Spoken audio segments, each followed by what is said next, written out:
Councilmember Larson. Yes. Councilmember Cassidy. Yes.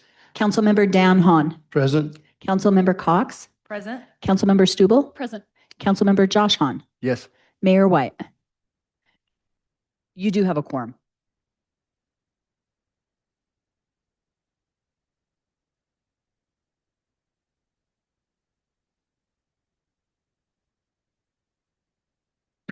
Well, thank you.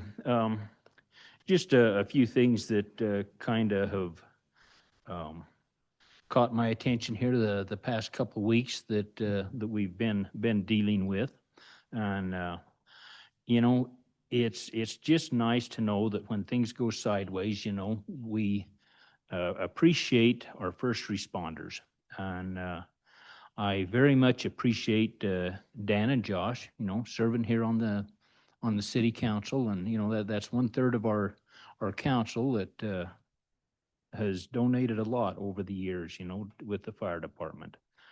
I appreciate our police department for what they do, you know.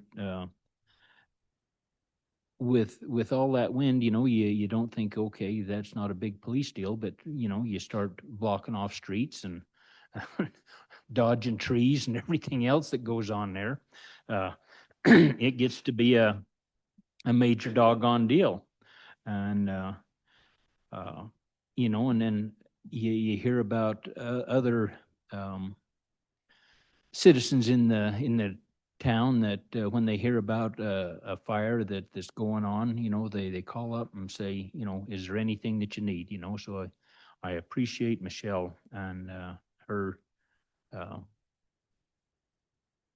you know, foresight to go in and help with the fire department and other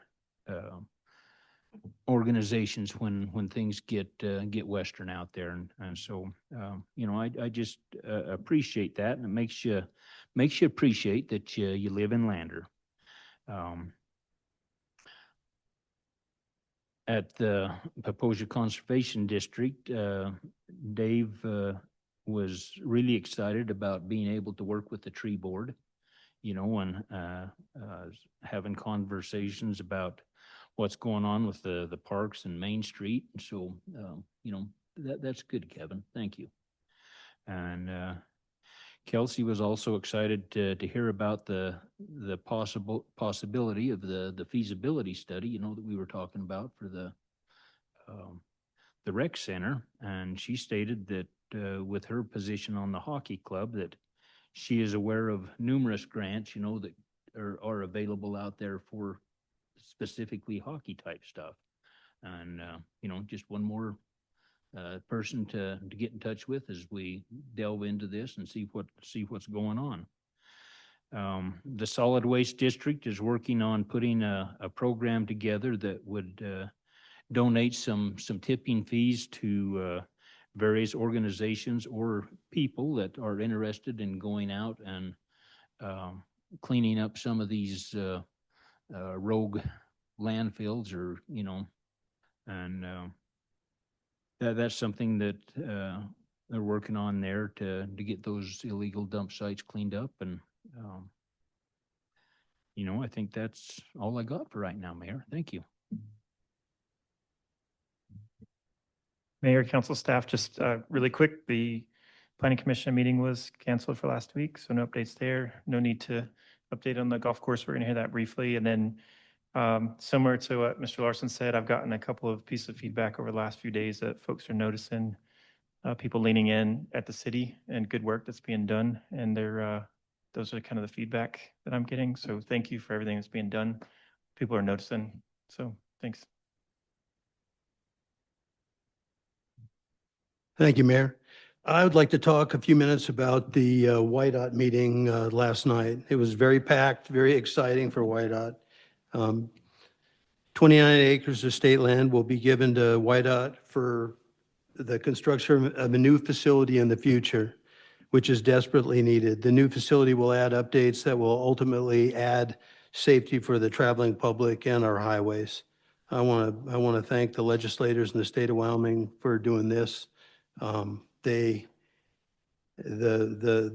postage stamp that they're sitting on, 3 acres, which it was part of my life for a while, is definitely super small. And when that was constructed, vehicles were about a quarter the size. So anyway, thank you very much, Mayor.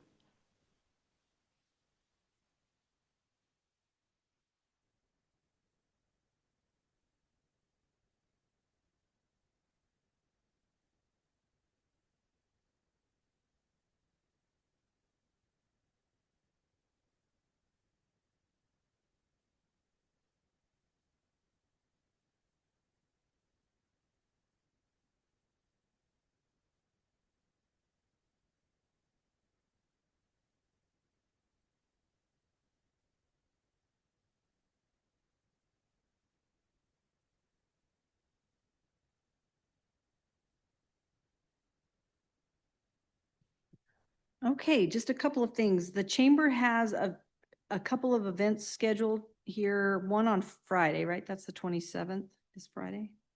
Yeah. The business programs director with USDA will be available to go over how to apply for those available funds, et cetera. And that's going to be held at CWC. So that would be good for local businesses to attend, or whoever wants that knowledge. There's also, the chamber holds a coffee in the morning on Wednesday mornings from 7:15 to 8 a.m. It's always a good opportunity to go as council. We can't all go, obviously, but it's a good opportunity to meet folks in the community and see what's happening and have quality conversations. And I don't know where it is this week. Jeez. I just saw that email. Here, it's, let me see right here. With the They change the oxygen. Yeah. Home health. Okay. Perfect. And then I don't have an update on Lita, but I also wanted to update the council on the Lander girls softball team. We had a giant discussion about softball, which was really important, but they've started off really well. It's a little bit complicated because the older kids who would be varsity aged essentially are playing with the Whirland, so we're under the Whirland varsity. It's a very strange setup. And then our JV team, which is all Lander kids, then play the JV teams that the Whirland team plays varsity. So they're pretty good, but they have a home game on Thursday. And so I would encourage you all to go out and watch that. I've been stopped now 5 or 6 different times in the community, just thanking us for the conversation, thanking the Parks Department. They're not they're not saying the fields are the best they've ever been, but they've appreciated the work that's being done. It's a work in progress, and they recognize that, and they've been very thankful. And just a note, even though we don't necessarily own those fields, the location of those fields is pretty spectacular when you talk about a softball field. I've played in a lot of softball fields across the country, and the setting of that softball field is probably one of the best I've seen. So I would encourage you to go watch that. I think it starts at 3, 4. Do you know, Kevin? 2. I was way off. 2. And it's a double header, so there will be 2 games. It starts at 2 p.m.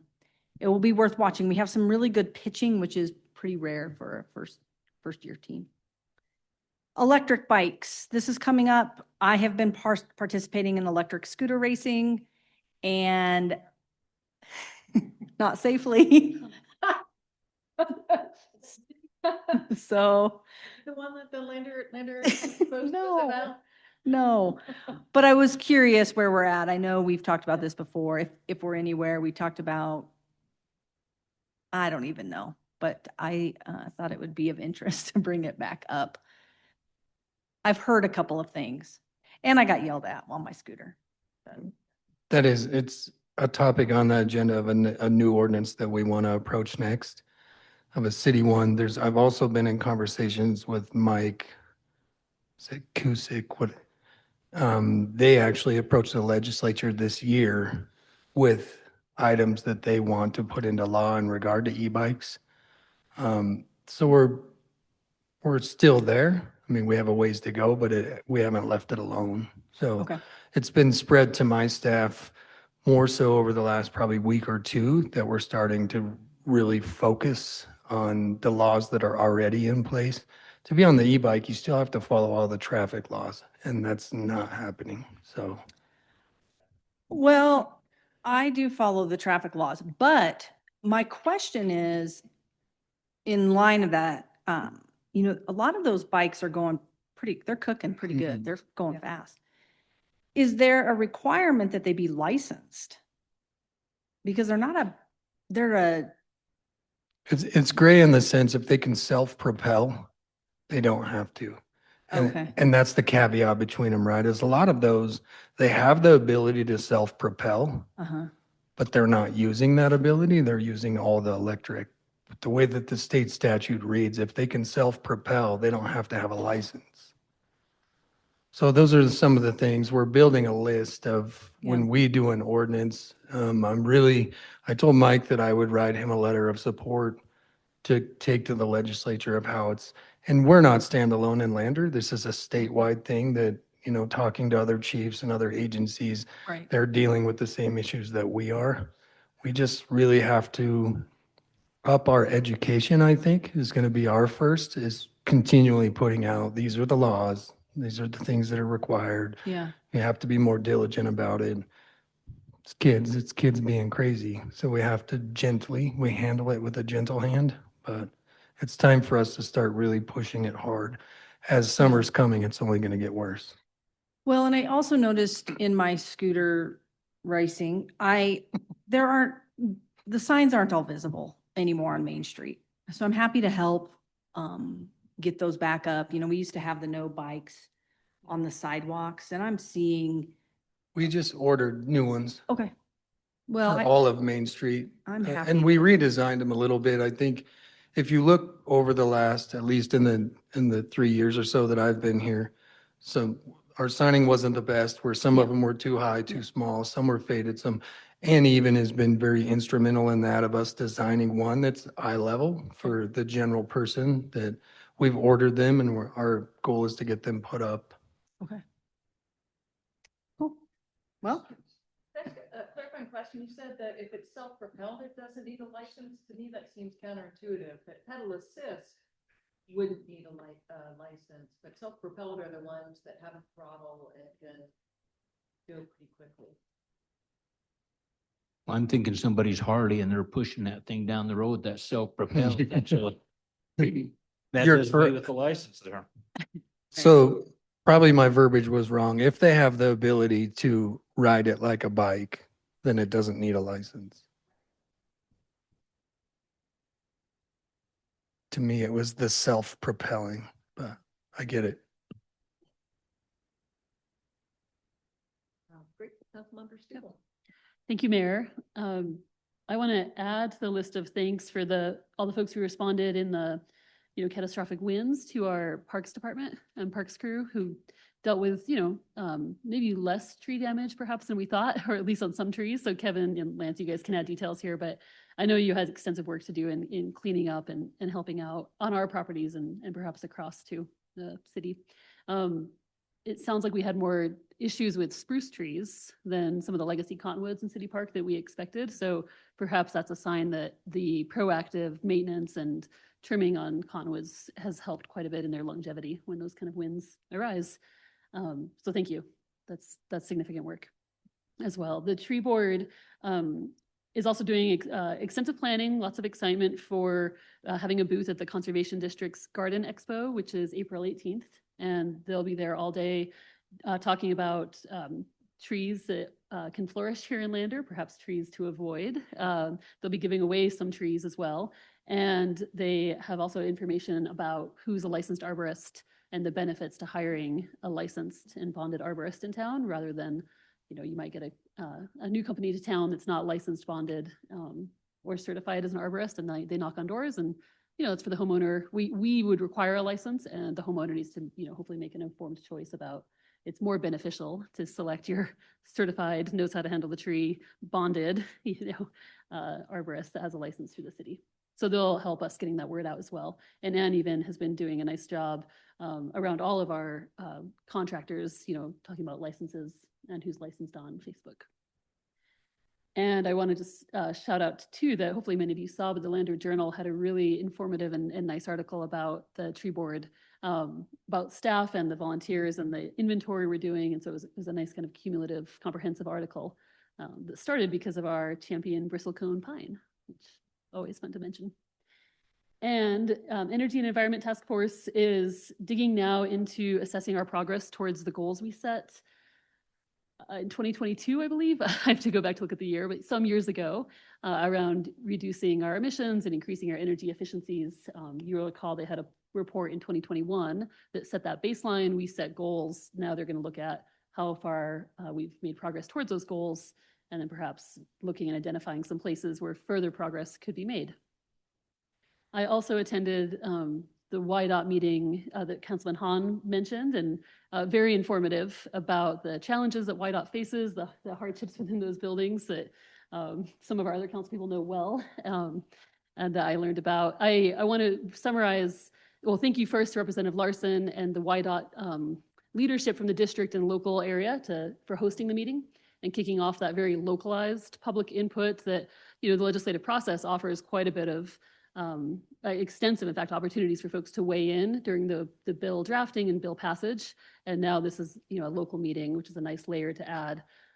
Neighborhood residents, others came, aired, lists of concerns that they had, which was a nice starting point to say, great, how do we start to, manage for, be aware of these? And this is a very long-term process. This is, land conveyance has been authorized. Getting into the dirt is going to take years. YDOT needs to get the appropriations settled, get the design settled. There's going to be a lot of input and work with the city around those aspects as well. So nice early start to the local meetings, many more to come. Some will implicate us and our staff, and years to go here before we get a nice brand new facility, which I also want to highlight. We'll look at increasing jobs here in the city. Just want to get my numbers right, but YDOT estimated about 29 employees at the current site, and the expansion of the site will house around 40 to 42. So that was a nice bonus that I hadn't been aware of either. And then lastly, I'll just close looking ahead instead of back, that on Thursday morning, Councilman Cassidy and I, Councilman Cassidy is taking the lead on organizing a feedback session with some constituents around Title II. And thanks in advance to our attorney and chief who will serve as support for answering questions. And we hope to dive into some more details and have a really collaborative and productive dialogue session to see if there's anything we want to come forward with some more amendments. And I know many of us are also thinking of amendments. So we'll report back, but I'm grateful for those who have set aside the time from our staff, from council, and from the license holders who will sit down with us again and continue to problem solve on this. Thank you, Mayor. Thank you. I got nothing this evening, Mayor. Thank you.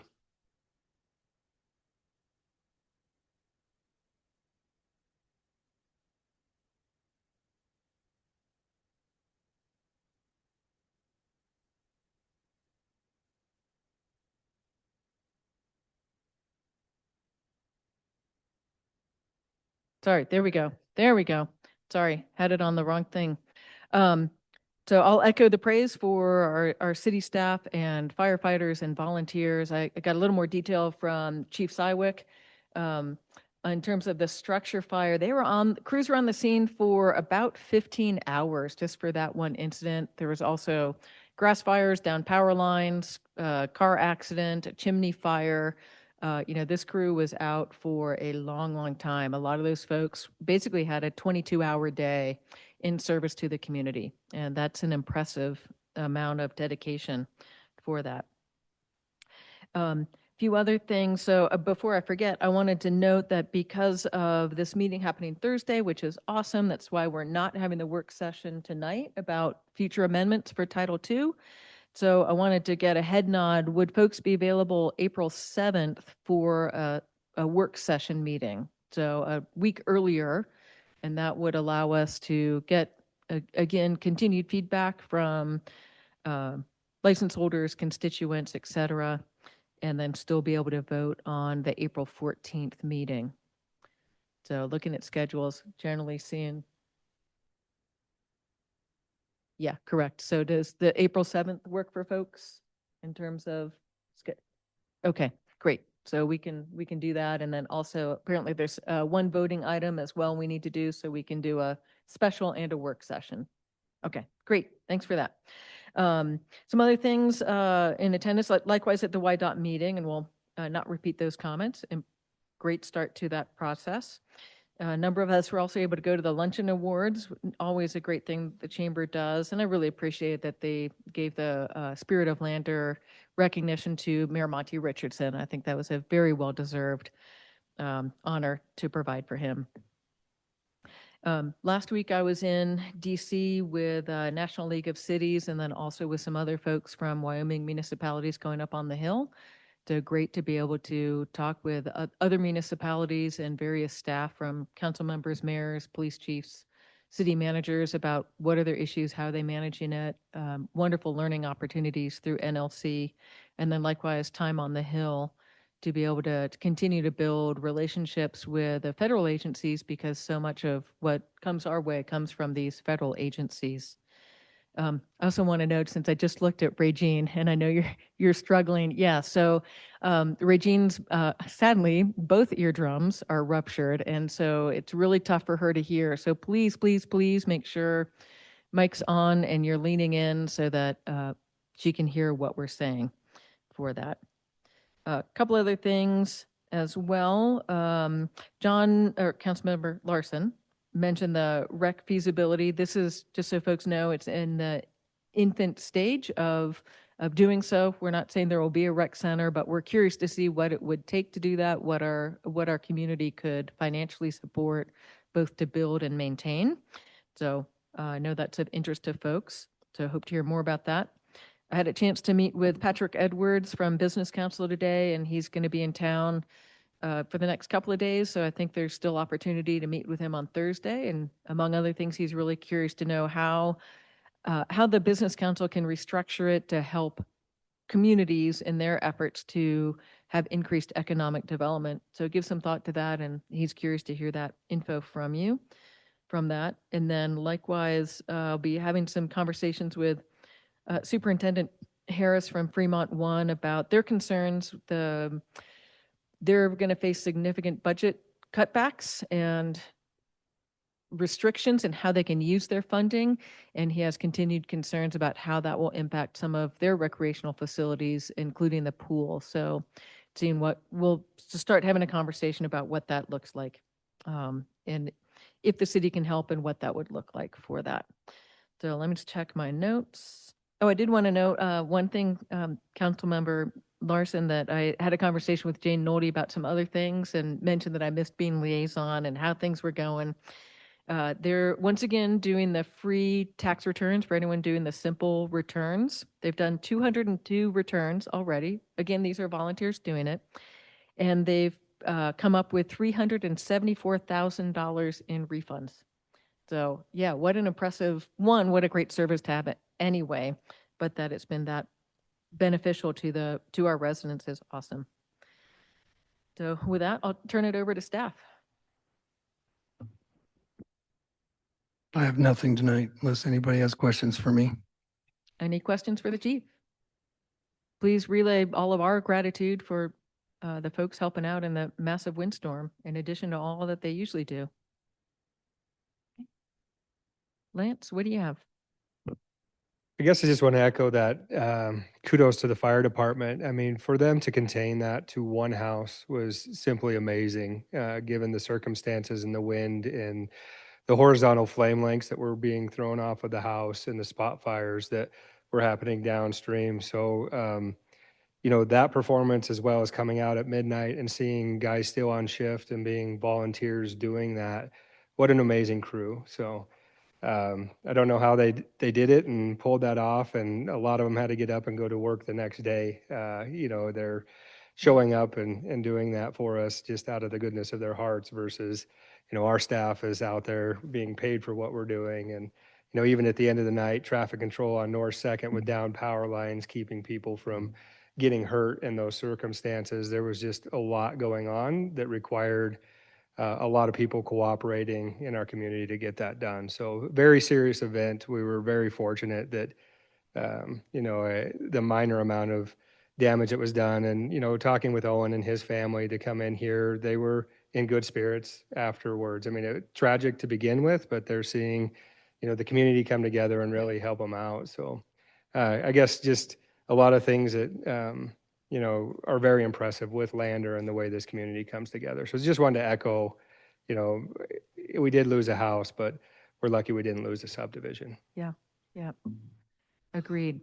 And you just along that line, I just want to call out, and I know we've all said this before, pointing out the negative of folks don't want to volunteer anymore. And I think we got to be careful about saying that, because we are all singing praises about our community that actually are willing to volunteer as firefighters, donating money, providing food, like there's actually a pretty strong sense of volunteerism in Lander. So let's not in any way cut that short, because I think that's one of the things that really makes Lander a very special community is folks step up and they do it routinely. Yeah, and I mean, it's just contractors calling, like, what can I help? Tree service being like, I'm not asking to be paid. I'm just asking how we could help today and make things better.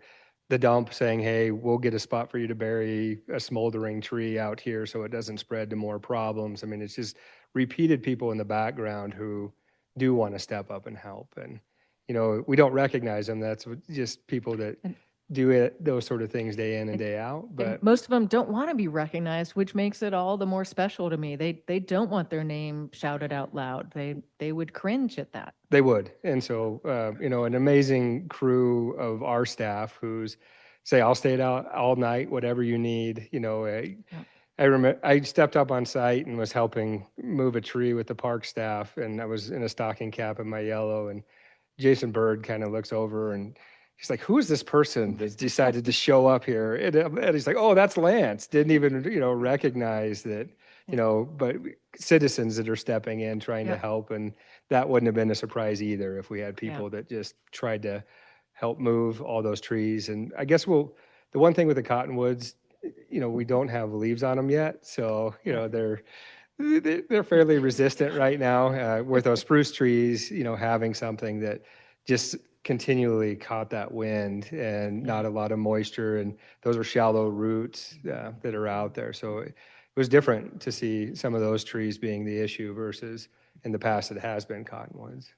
But I'm happy to answer any questions you have. We have a lot going on.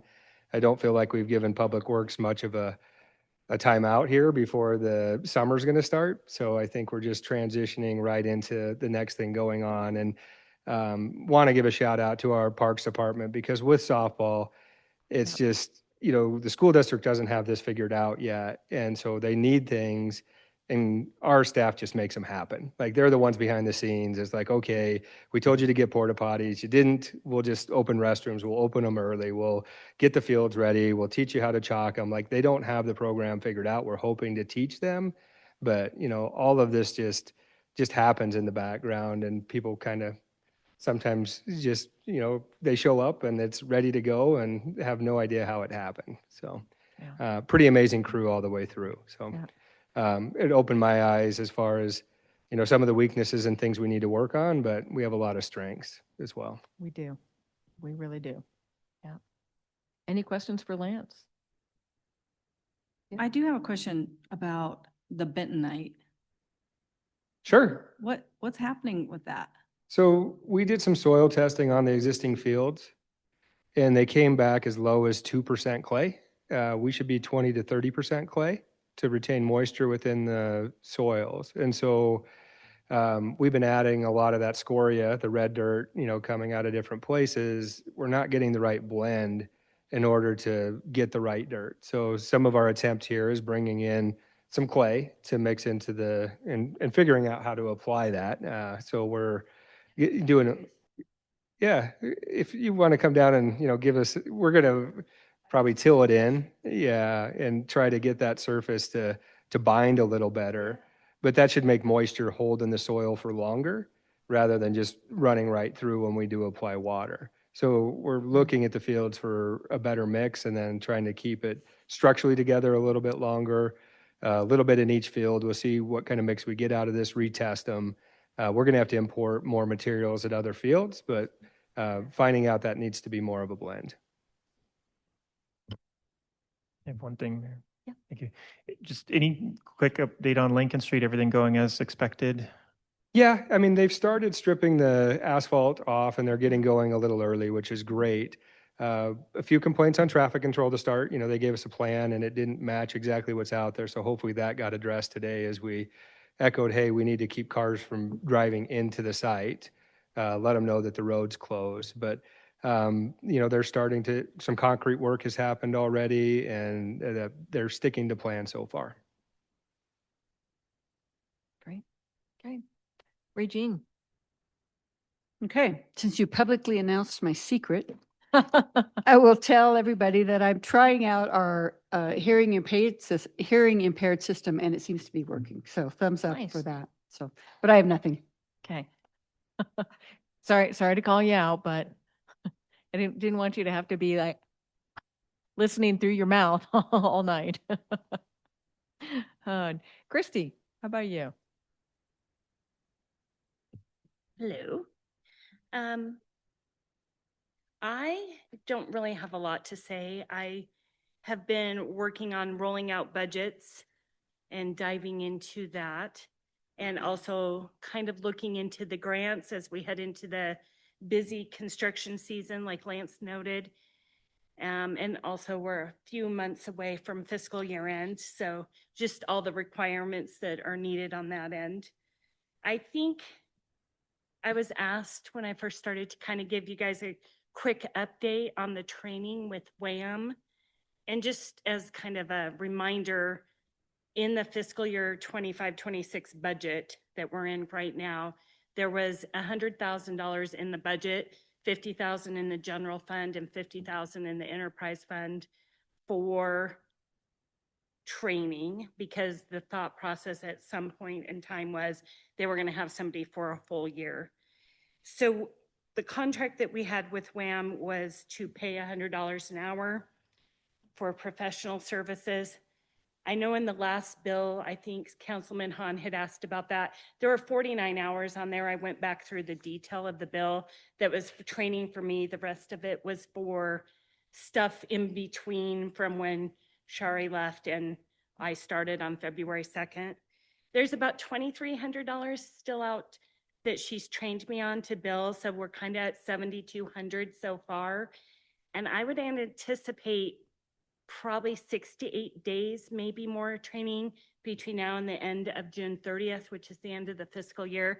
So I think we're going to come in, I mean, the budget's 100,000. I think we should come in around 12 to 14,000 for training with me, if that gives you some kind of update on that.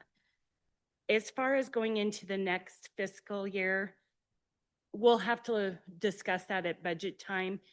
Really, I would think that would just be, is there things that I feel like I might need professional services, whether it's with WAM or somebody else like Summit?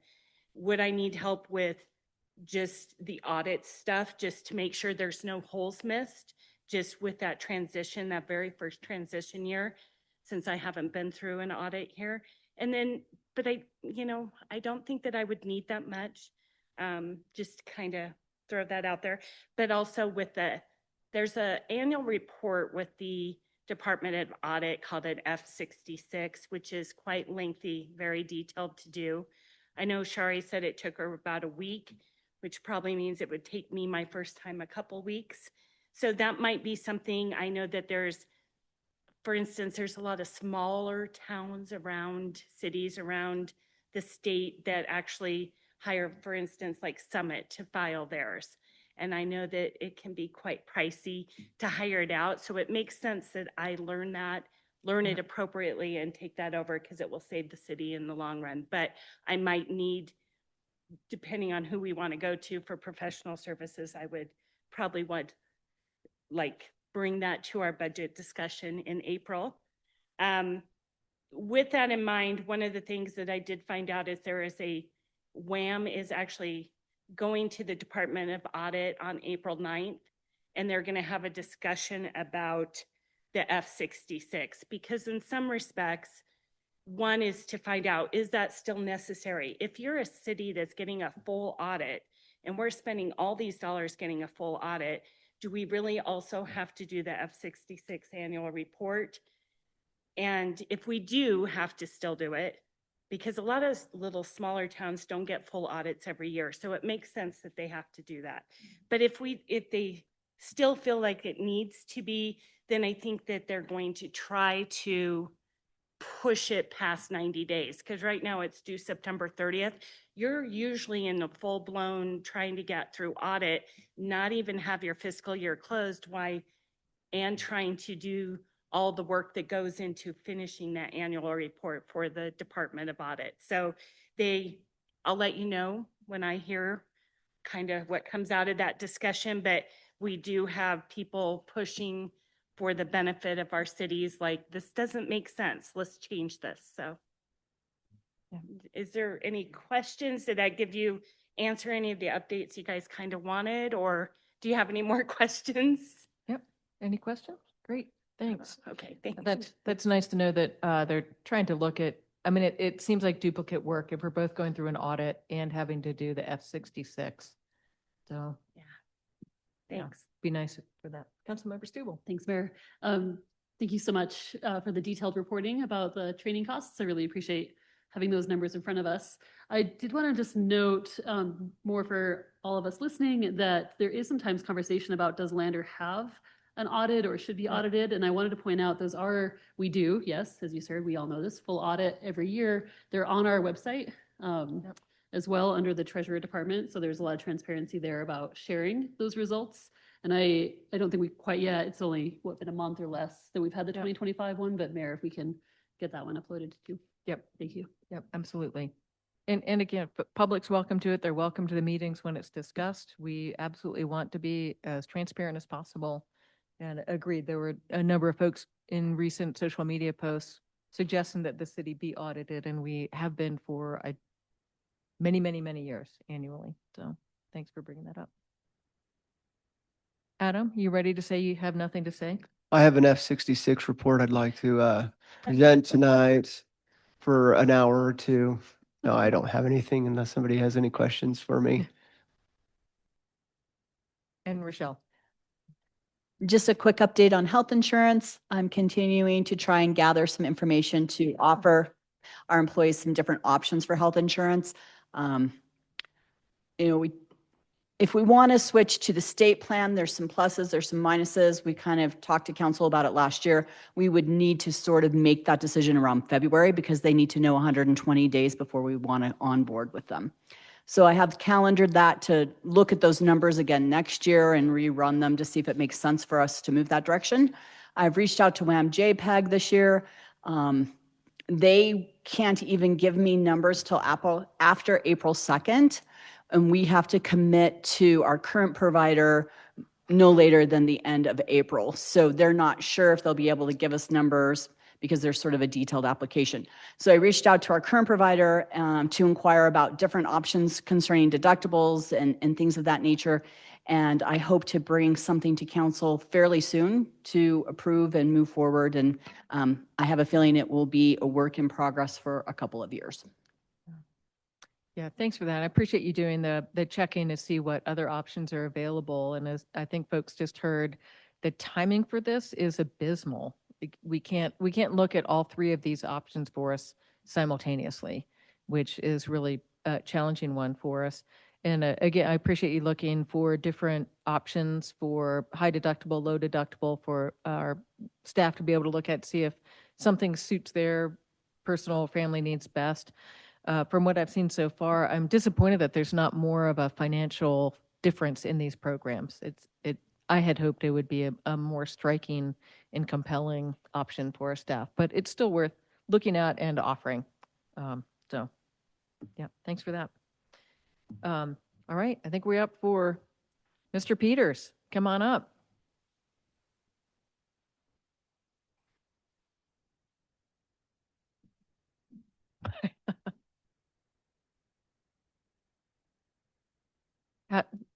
How many holes did you golf today? Okay.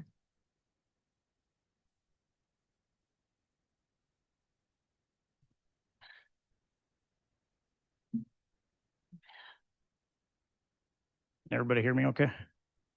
Okay. I was always quiet before, and since I retired, I've gotten even quieter. So, Just Uh, lean forward. well, like I've always said, every time I talk to you before, I'll make this quick, but as you know, I'll try to make it quick. Oh. He's listening too.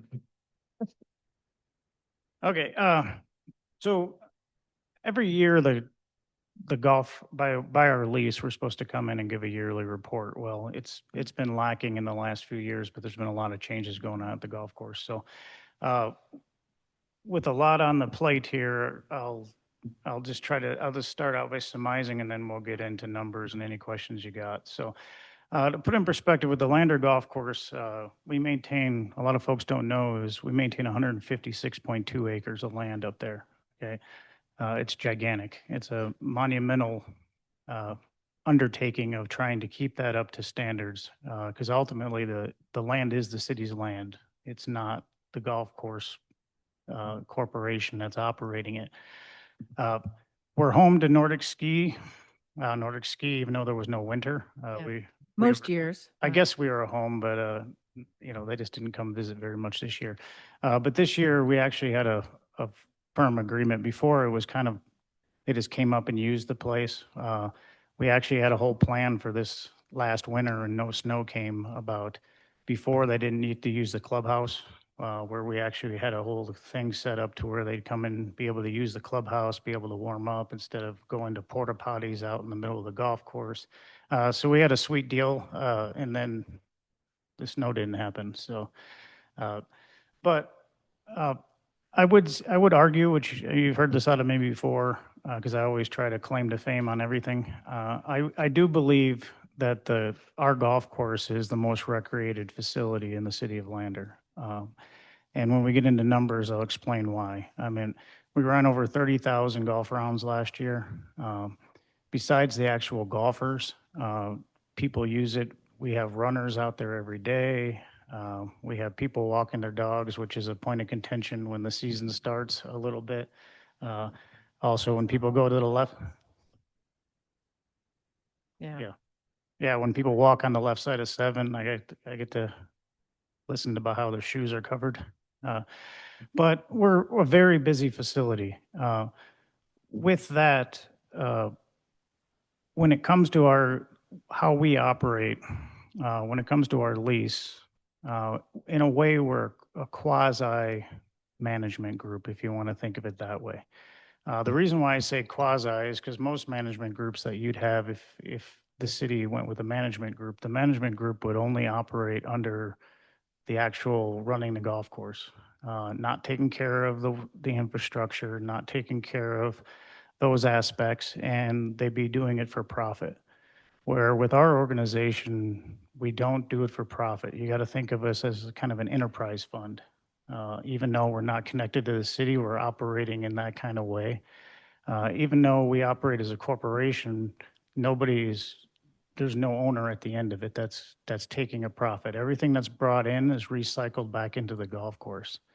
And I'll get into those numbers here in a minute.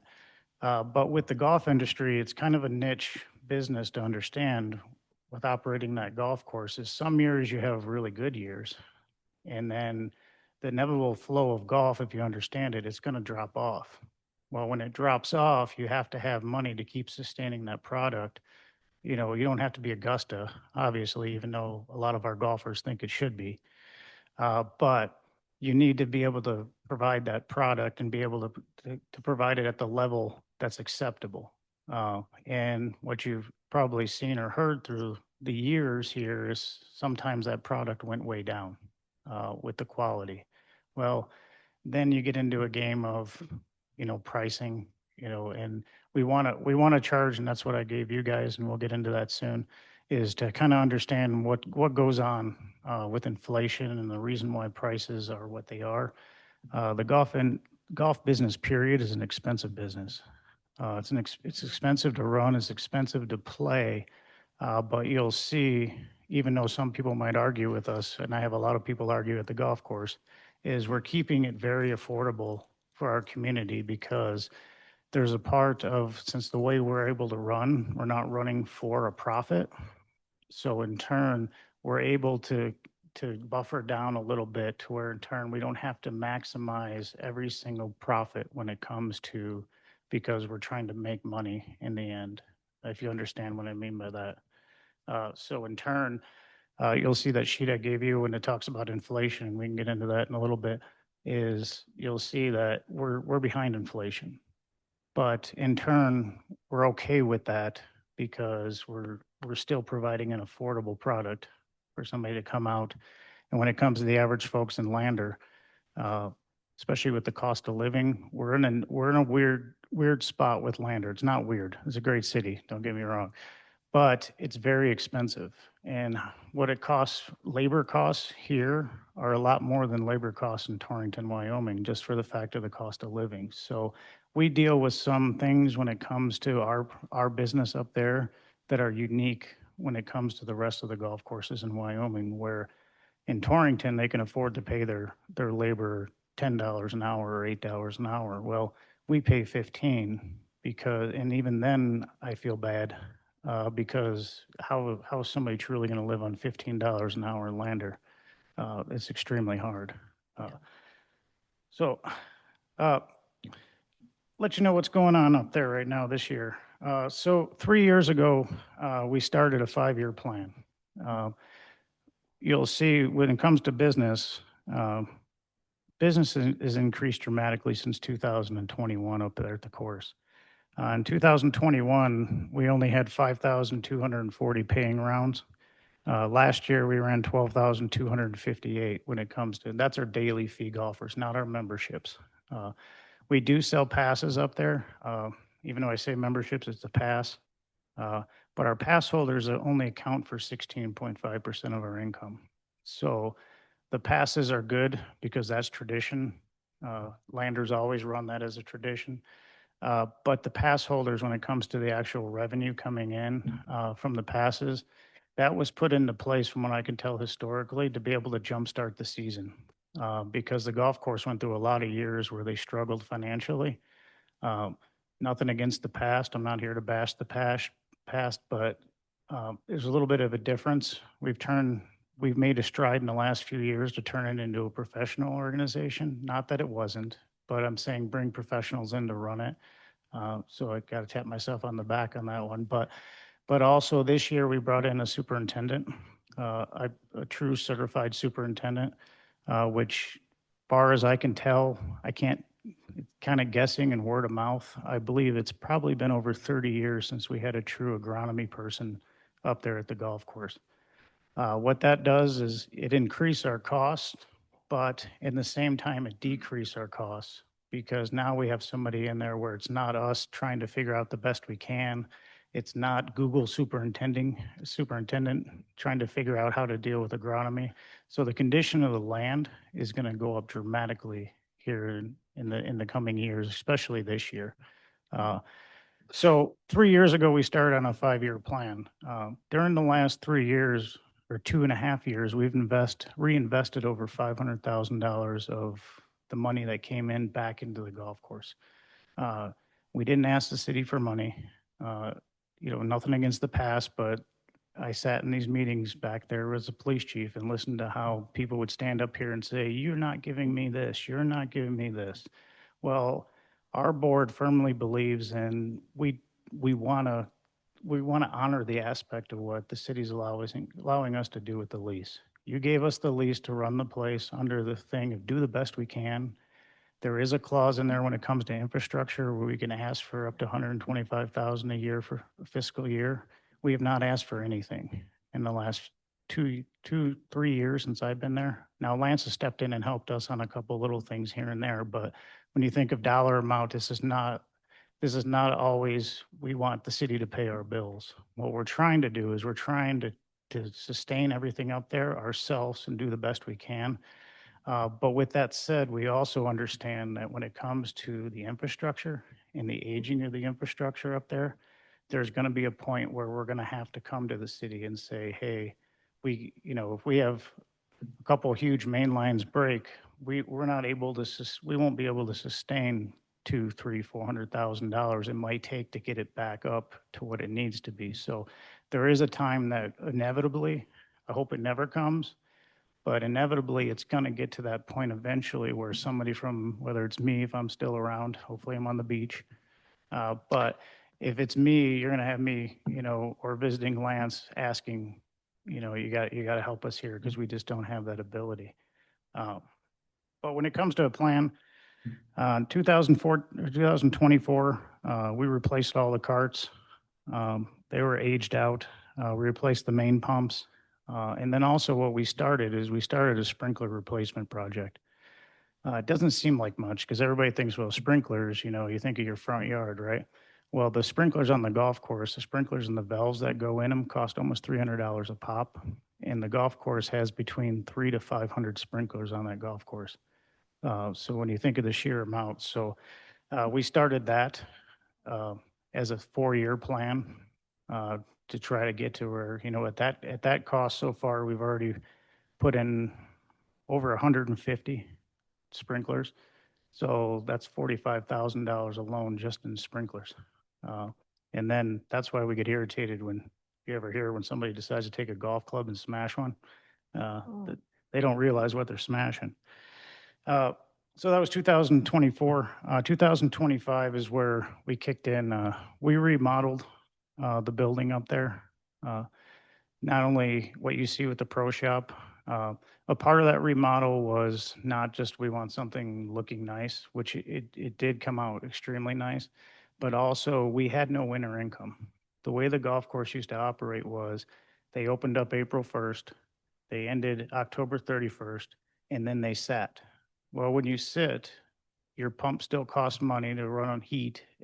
So you end up sucking out money. Where it came down to, if you're looking at long-term sustainability, we have to have something in the winter for the business side. And then also for our golfers, they were going to Du Bois, they were going to Casper, they were taking their money there and using simulators, and that's what we put in there. And what it is we were not only losing out, but our people were having to go places to have a golf experience in the winter. So part of that remodel is, if you've been up there lately, come and see. We have a full simulator in there, a simulator bay. It got used a ton this winter. Folks enjoyed it, and then they didn't have to go anywhere. You know what? They stayed in Lander, just drove up the hill and played Pebble Beach when it was, there was no snow, but when it was 5 below zero. So we put the remodel of the simulator in there. That was close to almost $100,000 project just in itself right there, but we're set for the future when it comes to, an income and then also for something for people to do in the wintertime. Also last year, what we embarked on is we had old grass. If you didn't see the course 2 years ago, it was looking pretty rough. Well, last year, which it might sound easy, but it wasn't. We literally had to close a 9 down for 3 weeks, each 9 for 3 weeks, and we reseeded. We turned the tee boxes and fairways. Those were fescue. If you know anything about fescue, that's a weed. So we actually turned that grass into we replanted that with a hybrid bluegrass. For one, and you don't need as much water. So it saves us on water the same way with the sprinklers being replaced. Sprinklers being replaced saves a ton of what we're actually going to be dumping onto the course when it comes to electric costs, everything else. And then the greens, we redid them with bent grass because they were literally on life support. So what you're seeing this year, if you went by and looked at the course, it looks good already, right? Well, the reason why it looks good is that grass. That grass is coming in, and that's the difference. The quality of the course is going to be off the chart come summertime. I mean, that's not just my opinion. The greens are already running fast now. So for all the folks who complained and said, oh my gosh, these greens are so slow, come summertime, they're going to be screaming the actual opposite. So we're actually going to have to control that, which the superintendent's like, well, we can get these things up to 12 on a stemp meter. If you know anything about that, that's like PGA Tour. I was like, please don't do that. We don't need people putting the balls off going down the fairways unless it's Kelly. It'd be fine if it's Kelly. But This year's projects, we have that. We're still replacing sprinklers. We're kind of pulling back this year a little bit when it comes to the big projects. Because when we allocated out over $500,000, to me, that made me uncomfortable in the fact that, yes, we do have a reserve account, and our reserve account holds about $200,000. But if you know anything about golf, that's not going to last. When the golf industry drops, and if you understand the business, I was in it in the early 2000s. I was running a club in New Mexico, and that was golf dumped. I mean, the economy went, and literally we went from, being high on the hog to having nothing. I mean, our rounds dropped by about 10,000. So when you're talking about overall loss, you need to have about that buffer built in. And then also we have more projects coming that we want to be able to pay for ourselves without actually having to ask the city to pay for something. So we're doing the best we can when it comes to that. And the board up there is very on tune with that. They don't want to bother the city, especially with the old history that used to be around. They don't want to bother or burden the city and say, you need to do this for us, you need to do that for us. And we're also really big on not wants, but needs.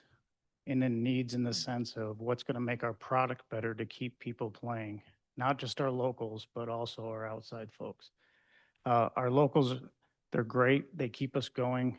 I'll never say anything bad about them, but what truly makes us thrive is our guests, is our paying greens fee folks, because that allows us, as long as we keep them happy.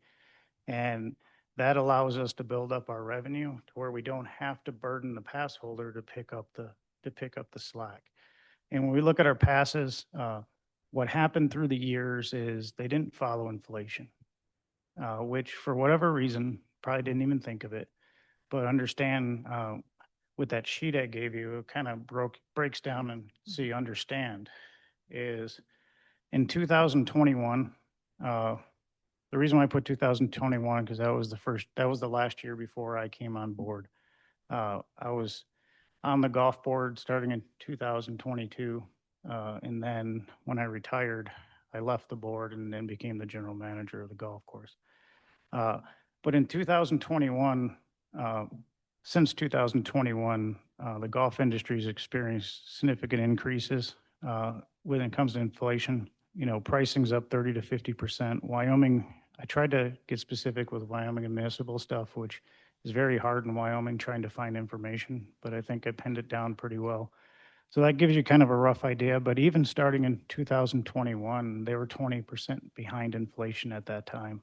So we've tried to follow, how do we get back up without dumping everything on you in one time?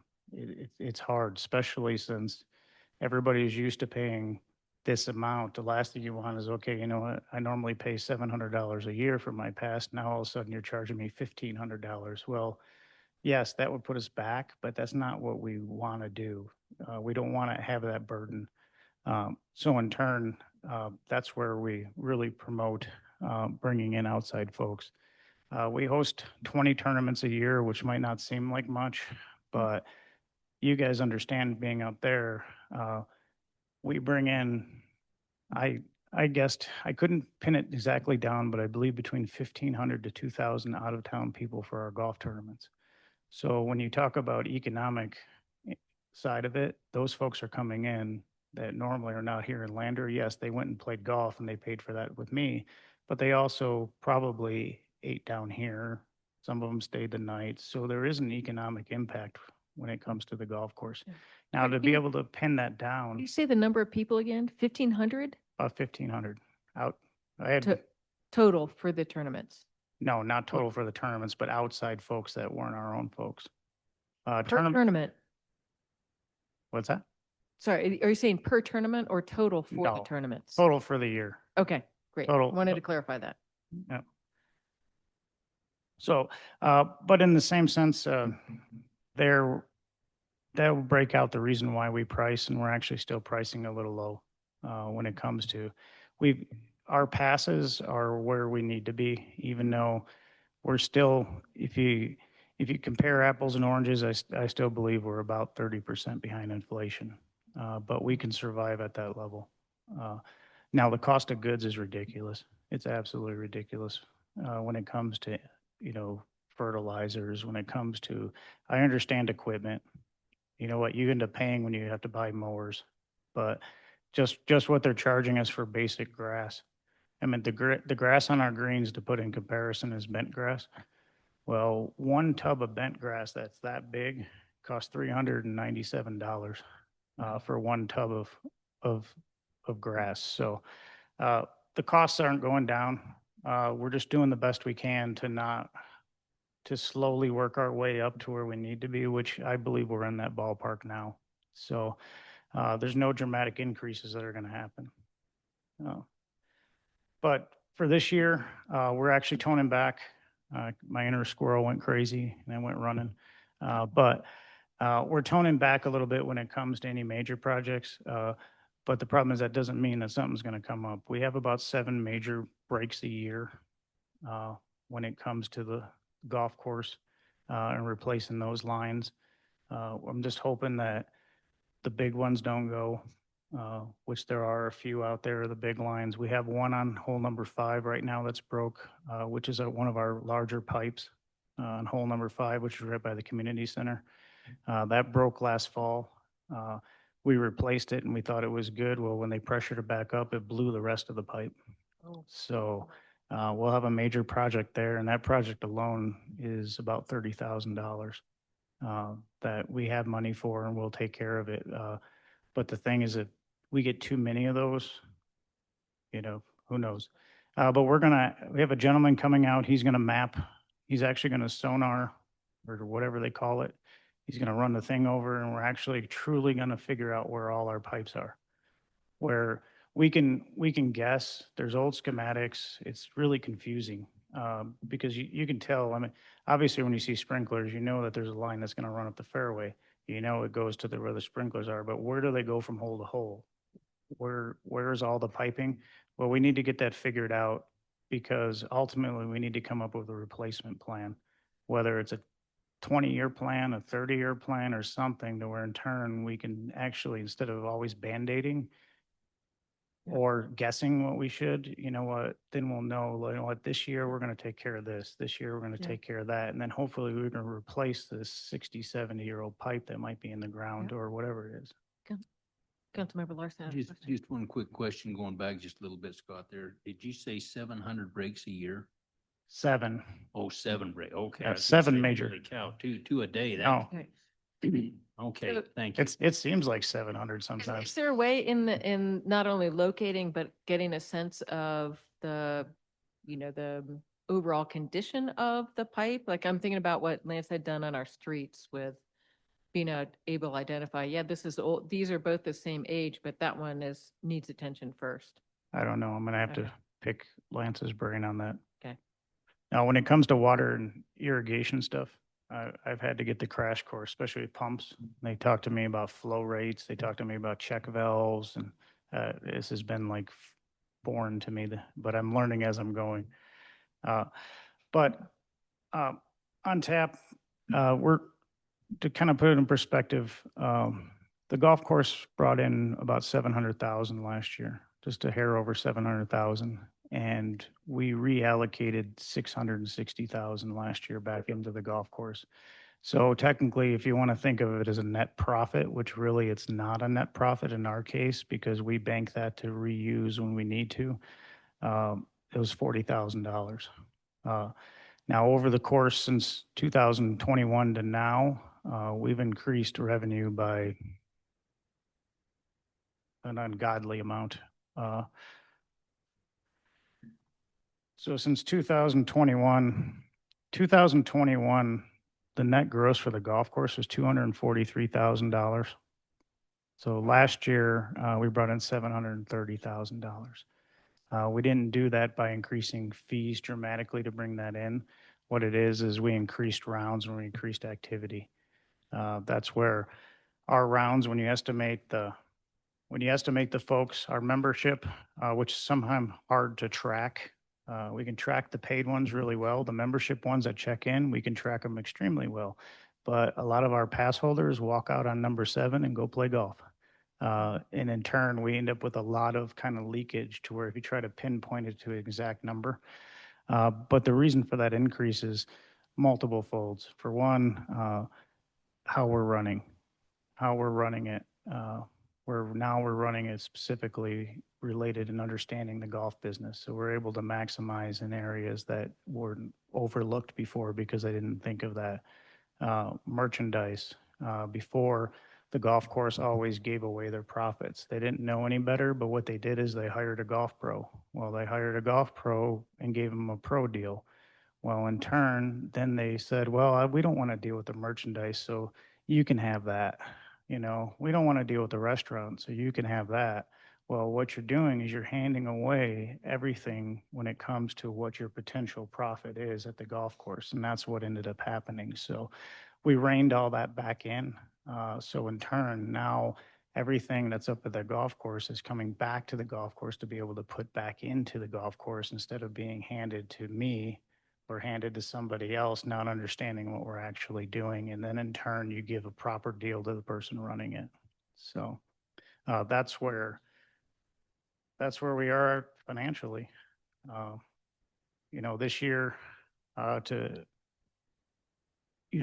last year was a record year. That was the highest year the golf course has ever seen. But you got to put in the equation, we took the restaurant back. While they were giving away all the other stuff, we were leasing the restaurant out. The golf course took that back in and I ran that. So we were able to reap the benefits of all the different areas. So when you see that dramatic increase, the year before we brought in about 550,000. The restaurant brought in another almost 200. So it's just better business ultimately in the end is the reason why. And then we're reallocating that out. And then from the city's perspective to understand is nobody's making money off this deal. You know, there's no owner at the end that's getting a paycheck. You know what? It's all going back into the product. And then what's not going back into the product and might seem like we have banked, well, why aren't you using that money? Or I've heard it before. And why did you raise our rates 5% when you have this money? Well, we need that money in case something happens. To where in turn, if you don't keep that account, you're setting yourself up for failure in the end. Nope.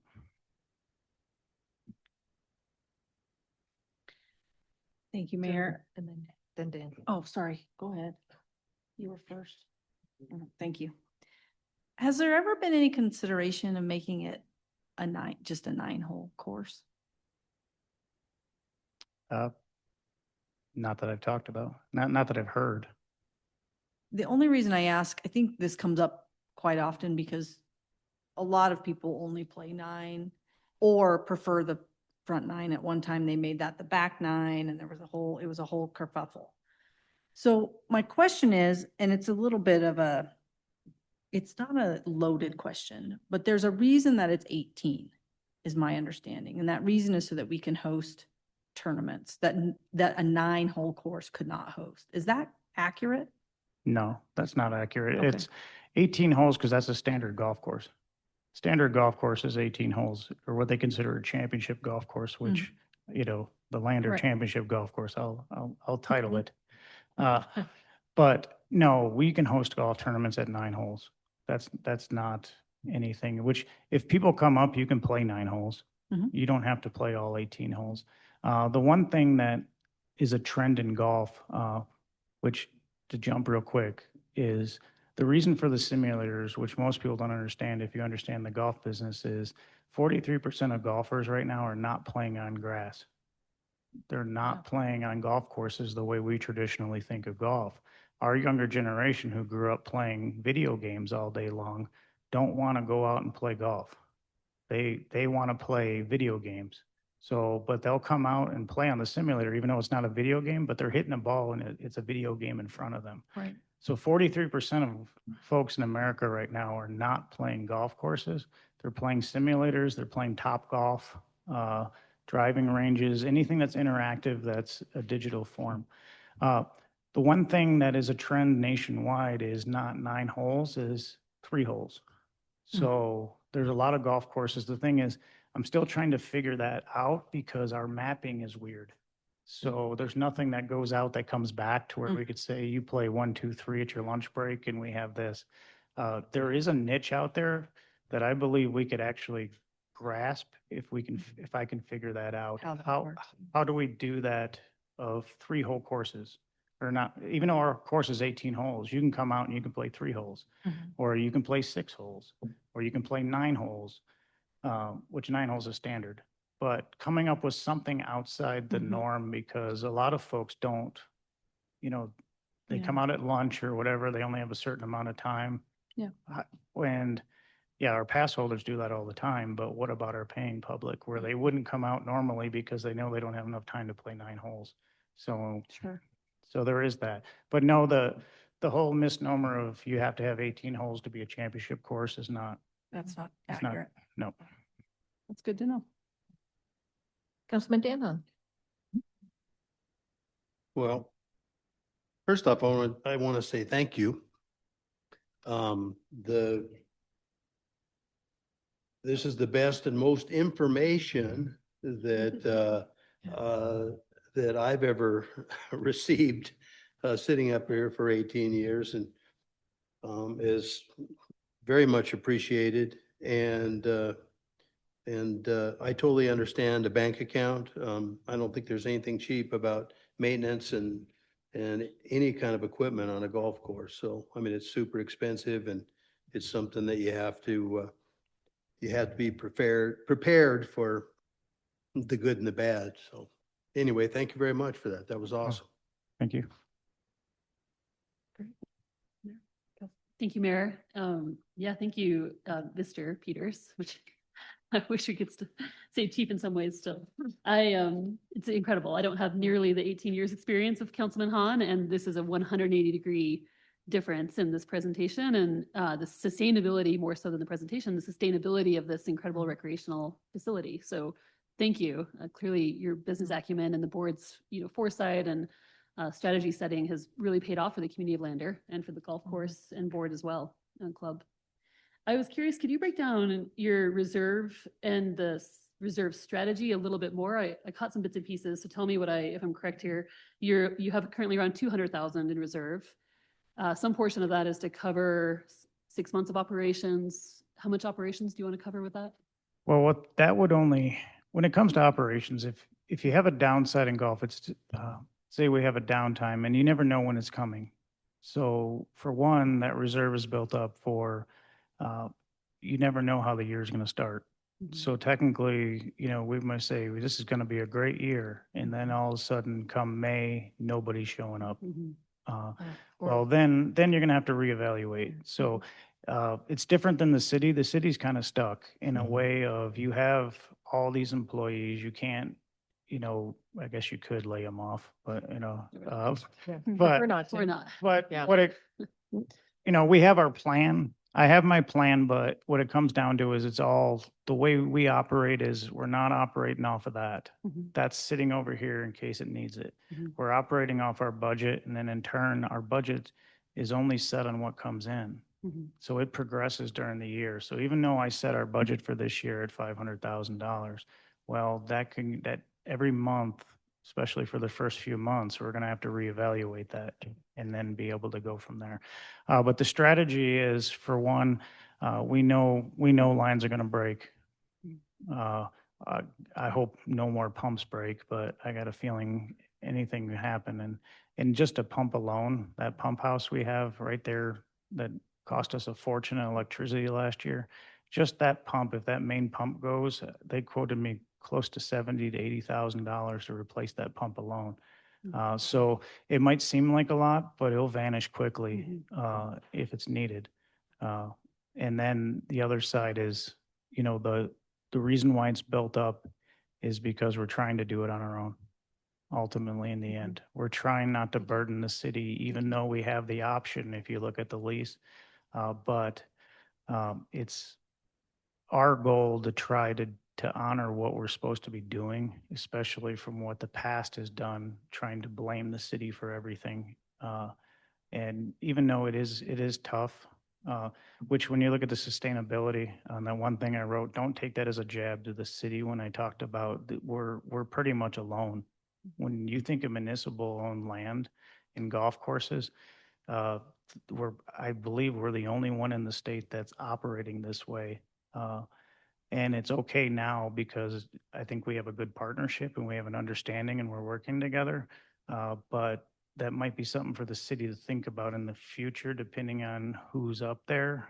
That can cause, there can be a little headache in that because, we're operating, like I said, as a management group, we're operating pretty much as not a management group. We're operating as, in a way, we're just bringing it in and putting it back out. Yeah, it seems like what you told me about a management group is the city would have to pay all the infrastructure and the management group would benefit all the profit. Yes. Yeah, not super beneficial. And I did want to note, I do want you to have a really good year this year.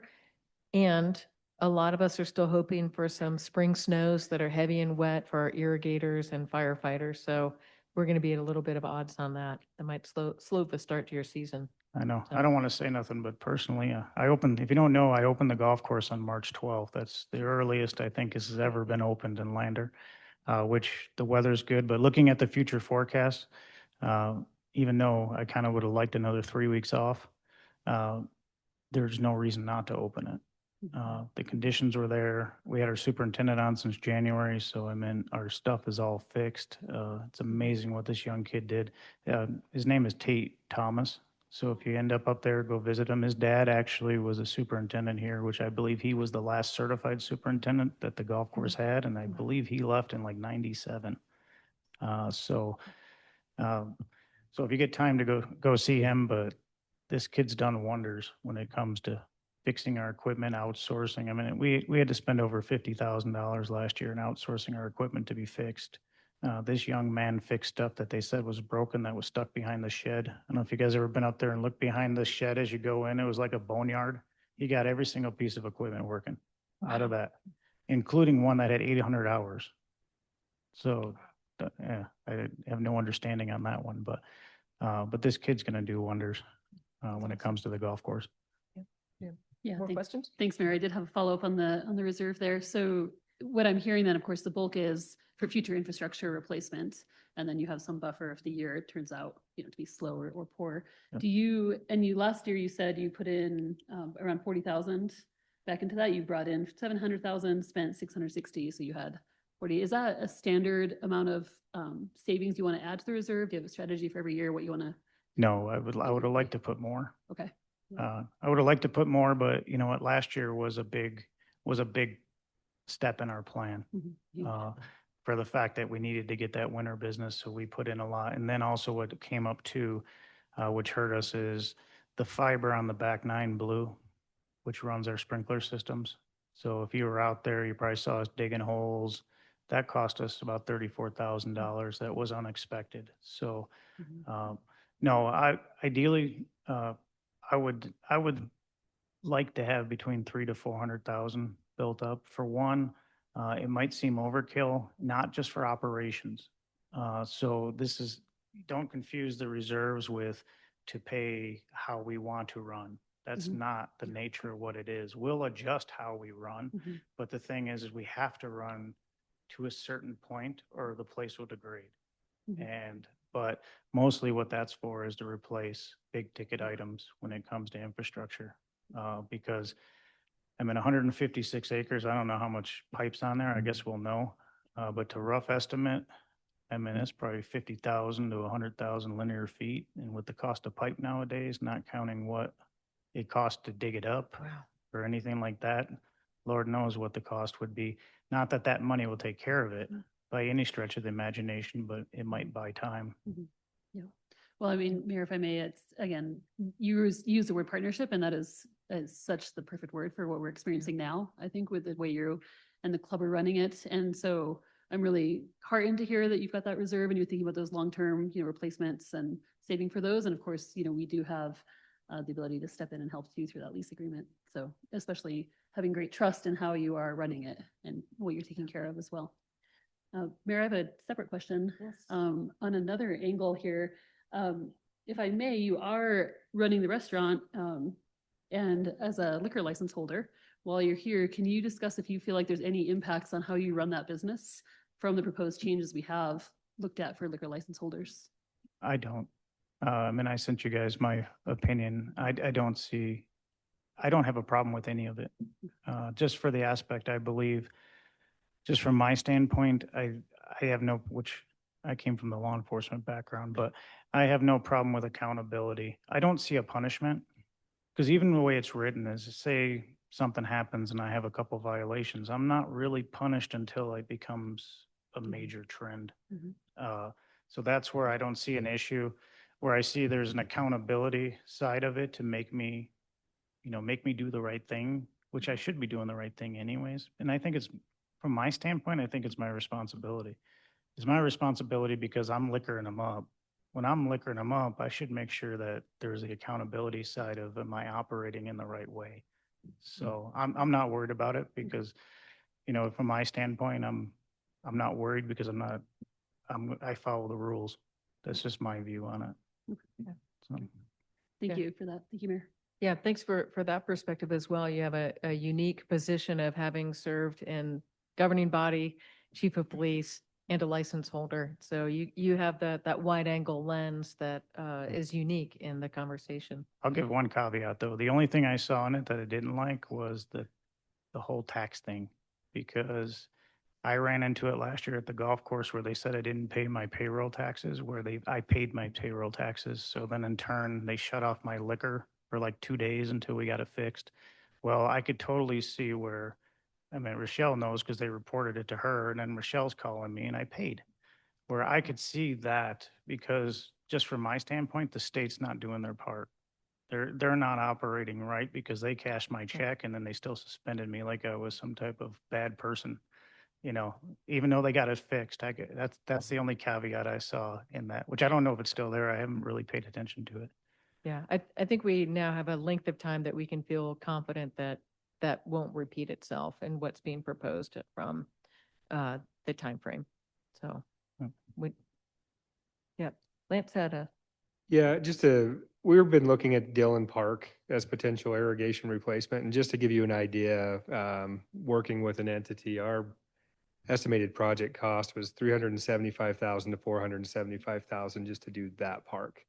So as we go through. Say that number again? 375 to 475 to do just that park. And that's upgrading sprinklers, controls, pipe, the whole works. But, as we go through this inventory and figure out what's underground and when to replace that pipe, this is going to be a substantial project. So I've always looked at this as anything underground. If the golf course moved out, what are they leaving? And, we have federal funds within those properties. So what are we going to operate and maintain? So we've tried to put our money into the fixed infrastructure, but that's something we're going to want to think about and potentially budget for into the future. So the fact that they're not asking for money now may mean that we want to bank what we were expecting to spend into some sort of future maintenance account and being smart about what that facility is going to look like if we're going to maintain it. Another thing that Scott and I have talked about that I'd like him to maybe mention is they have lots of control on spending now. Like he's not the only one up there with the ability to do whatever, but they have a independent operator and bookkeeper, watching what's going on. And that seems to really have cleaned some things up there. But do you mind speaking to that, Scott? Oh, that's fine. No, I think what you're talking about is our controller, right? Okay. Yeah, when I took over up there, which when I was on the board, I was kind of like a quasi controller because I wasn't truly in on the operations. But when I got in, I wanted an independent person. So we have a controller or an accountant in the background. So in turn, anything I do, she's independent of me. She doesn't work for me. She doesn't have any say. I don't get to tell her what to do. So in turn, I enter all the stuff, and sometimes I wish I didn't hire her because I'll get phone calls about this, that, where's this receipt? Why is this? So there's a lot of checks and balances that we have put in place. So when it comes to the finances, especially with what's been alleged of the past, are alleged of people, especially, just in general, it's a good thing to have. So, yeah, we do have an independent controller in the background. So, which almost every golf course in America has it. I was actually surprised when I got on the board and we didn't have it. So, Interesting. It's interesting to think of, you mentioned this, I think in our conversation earlier today about this being, could we operate it more like an enterprise fund, which would allow some of those things that you're talking about, Lance, to set money aside on a regular basis, knowing that at some point, we don't know when, but we're going to get hit with a really expensive repair replacement. And you're right, we see this about all of our facilities, and it's something I'm increasingly aware of and wondering how we can better manage that to continue to offer the facilities we want and the quality we want without a major impact at that point in time. So long range planning, right? We're seeing this for so many of our infrastructure, our recreational facilities, school districts facing the same thing. So it bears in mind to think about it. and, So and I'll echo, I think it's phenomenal what you've done. And to me, it shows the power of having an organized, focused board and staff and volunteers that are willing to dive in and run a nonprofit like a business. And what incredible difference you've made.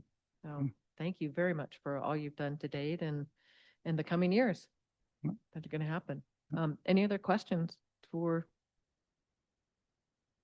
our chief turned golf pro? All right. yes. That could be a team building experience. We could all go play on the simulator. That'd be fun. The one thing to talk about, I was with the city passes, we have, I think, 12 has signed up so far this year. We're averaging, the first year was the biggest year. I believe it was like 25, even though like 8 of them didn't use it. Last year was, I believe, 19. So that's actually good. It might not sound like a good number, but I'm not sure. Was the city have 50 employees maybe? Yeah. So you're getting a large number who's using it. So that was the whole point of that when we sat down years ago and talked about that, is getting folks out there and to use that. Then the restaurant opens April 1st, so come up and eat. Right. Send us menu. Right. Yeah. Definitely. No, but if you want golf lessons, yeah. You can have a council golf clinic. You just can't talk about business because that's a quorum. Right. But Right. we will talk about golf all day long. I'm not sure you would want more than 3 of us at a time to try to teach us, to be honest, but I don't know if you guys could handle me in that environment, so. that's probably the more accurate. Yeah. Yeah. Thank you for coming. We appreciate all the info and especially, as noted, all the incredible improvements that have been made. Yeah, thank you. And then if you have any questions, if the council ever has any questions, just call me or send me an email. I mean, I can answer anything because I'm sure you hear, it's kind of like anything else. I'm sure you hear, well, my gosh, they raise rates or whatever it is. You know what? Call me. It's a whole lot easier. I can give you the answers pretty quickly. So. Thanks. All right. Thank you. Enjoy the rest of your evening. Okay. Moving on to fee schedule discussion. So Regine, we'll have you kick it off with big picture and we can go through proposed changes. Okay. My big picture is a lot shorter than Scott's big picture story. So, I just want to mention that historically, the city only looked at their fee schedule every time they wanted to raise water rates, which might have been every 3 years. And in 2020 and 2021, when you guys set a strategic plan, we had to make sure that we were doing all of our correct work for revenue generation and like Scott said, keeping up with inflation and those kind of things.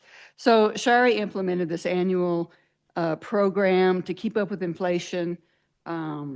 She's the one that suggested our community center should be raised about 10%, 7 to 10% every year, because that's the going rate for inflation. So we did that again this year. We went ahead and added 10% to the community center.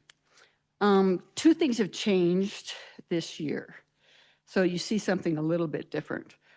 Shari left, so Shari's not bugging us to do this. We did this as a team effort. So we took the management team and we all sat down and we really dove into this year, something that we haven't done for quite a few years. The second change is that we are now going to a Civic Plus, is that the right word for it? Civic Plus input system where people can sign up for their own recreation services. Like if you want to go to the Zebo, you no longer have to go to Lori, talk to her in person, have her put it on a calendar and pay for it. It's something that will be online with the rest of our Civic Plus menus that we have. So that has made us really look at our structure and simplify some of these structures where we used to have a lot of categories, 1 to 50, 51 to 75, 70, you know, we're shrinking that down so that people can get on themselves and pick their category and sign up for these things without assistance from a live body. So those are the two things that have changed a lot. We did it as a team effort and we have that new booking software. Really shortly, and then I have Kevin here if you want to ask specific questions. The cemetery, the last time it was updated, fees were updated was 2017. And we had that memo from AIRS in our master plan, and they said we were charging more than a district, but we don't have a district. We don't have a mill levy that we're going for, and we were charging less than if we were trying to sustain it ourselves. So the team decided that a 10% discount would be adequate for this year for our cemetery, first time since 2017. We followed Shari's suggestion on a 10% increase for the community center, and a few other small changes around here. Last year and this year both, we tweaked that Freedom of Information Act request numbers because we're getting more and because we're learning how much time it takes to answer those requests. So we've made a few changes there.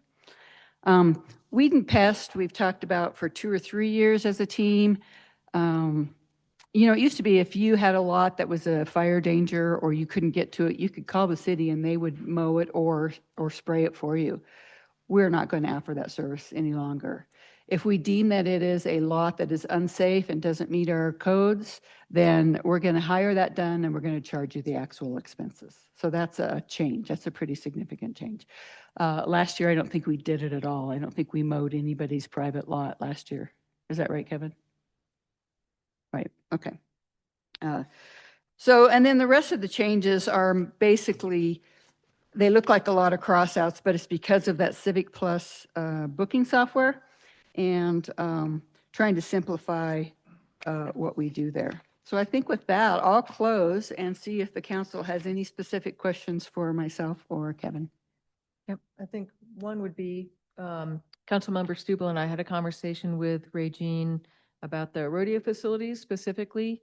And well, a couple of things. Big picture, having just heard what the golf course board and dedicated staff have done, and I would love to see at some point being able to have that a similar partnership with LOTRA, so them being able to basically run as that group that helps maintain, builds up, offers rodeos, et cetera. But that is, you know, not even, it's still above the 100,000 foot level at this point. But recognizing we had questions about the rental fees, and we know the rodeo grounds get used for some smaller groups. So wondering about more the flat rental rate for ticketed events. So really we're talking about the July 3rd and 4th rodeos that have, you know, 4,000 people in attendance kind of thing. And then having a smaller rate for day use, knowing that there's junior roping, et cetera, those kinds of things happening. So that was something that struck us in our conversation with Regine this afternoon, and making an assumption that y'all would think similar about that as well. Is that? So, Mayor, if I may add a word. go ahead. Yep. Yeah. So Councilmember Stubel. Yeah, thanks. I think my thinking maybe adjusted a little bit too there, because I know we played around with the idea of, is it different if it's a 4-H group, you know, kids on site, that's where we want, you know, we want all sorts of use of that facility, honestly, or a ticketed event. And I think I started to move away actually from ticketed as one of the like thresholds where we would look at a different rate, because we're self-reporting here. These folks are theoretically, right, Regine, correct me if I'm wrong, going on Civic Plus, selecting, you know, which category here fits and then proceeding. So I don't know that that would be necessarily as simple, or if we would be able to follow up. Honestly, I was gonna go, Mayor, I would suggest to us that we just take away a flat rental rate. We still have some divergence by number of people. And if the 1, 2, 3, 4, 5 existing categories is complex for Civic Plus and for self-reporting, that we just sort of shrink those down to 3 perhaps. So what I would actually propose is having a category of 1 to 150 people, $125, 151 to 350, maybe 350, and then 351 up. And let's see if I've shrunk that correctly, down to 550. And so we have we're simplifying or addressing the back end issue with Civic Plus, and we're still keeping these rates affordable and usable so that we have a wide range of recreational users at that site, which I think is something we all want and would like to see honestly increase too. Like, it'd be awesome to see even more use of that outdoor arena by folks who love to ride and then go into those sporting events here in Lander. What was you suggested dollar amount for the 151 Yep. to 350? And lots of input here. I'm, excited. This is the first draft. So I was thinking 151 to 350 at 350. I think that's mid-range now. Okay. Some small increase from existing, and then you're shrinking down. Okay. But not going up near to $1,000 a day at this rate. Yeah. So, and I get the idea behind that. I think one thing I'm mindful of is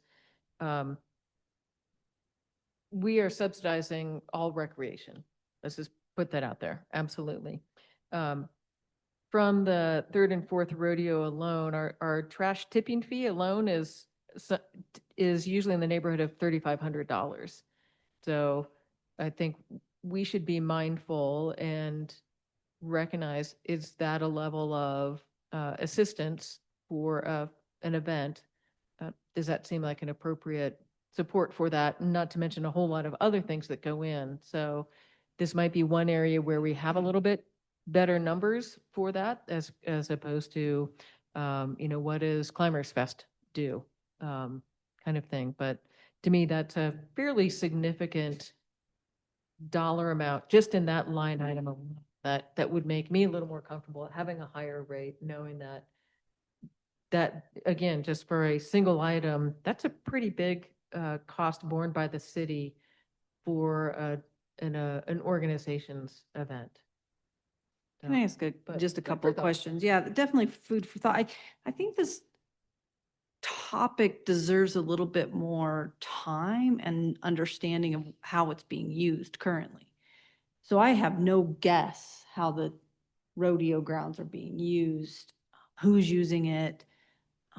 It would be nice to have that information prior to making substantial changes to the fee schedule.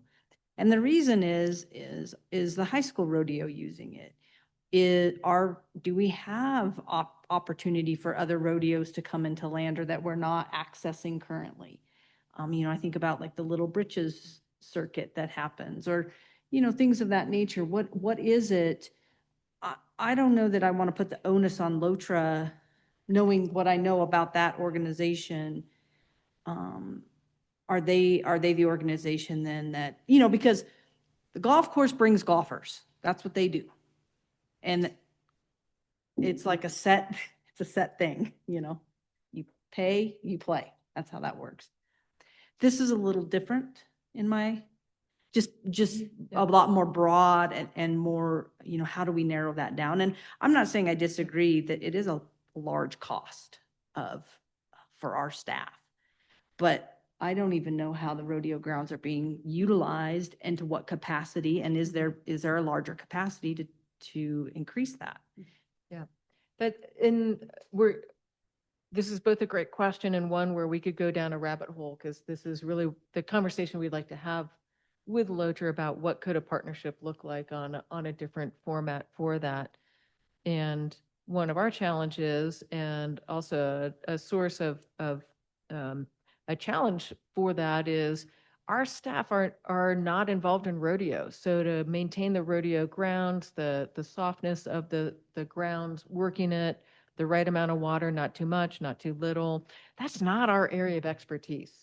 So we don't do that well to the standard that true rodeo aficionados want it to be at. So, again, it's like it would be really hard for me to maintain a golf course. It's great to have a group that knows what that means to be doing that. So again, that's super high level in terms of if Lotra would want to do that, what it would look like, et cetera.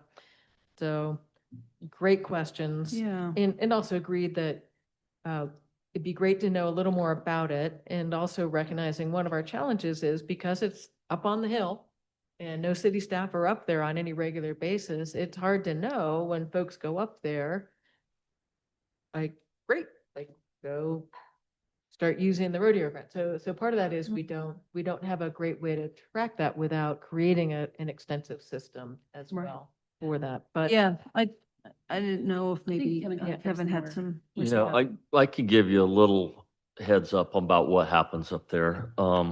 You have a 4th of July celebration that's put on by an independent association, which is great for Landry for 2 days. Yep. About a week or 2 weeks later, you have a youth rodeo put on by a private individual. And then everybody else that uses it just comes whenever and utilizes the facility with no. That's about what we have now. What would be awesome is if we had more events up there, I think, like Melinda, you were talking about. It would be great if we had some concerts up there. You talk about economic development, bring in the lenders. It's kind of unlimited there.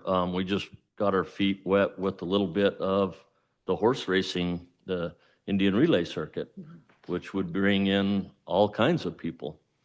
But I guess we're not in the business of running rodeos, like you said, Mayor. And it'd be awesome if, maybe there was a contractor out there that could pull those off. And I think it'd be a win-win situation, much like the golf course. But at the moment, it's 2 days, and I guess we're charging $1,000 for thinking about that. That doesn't cover a third of the garbage. So that's where we're at.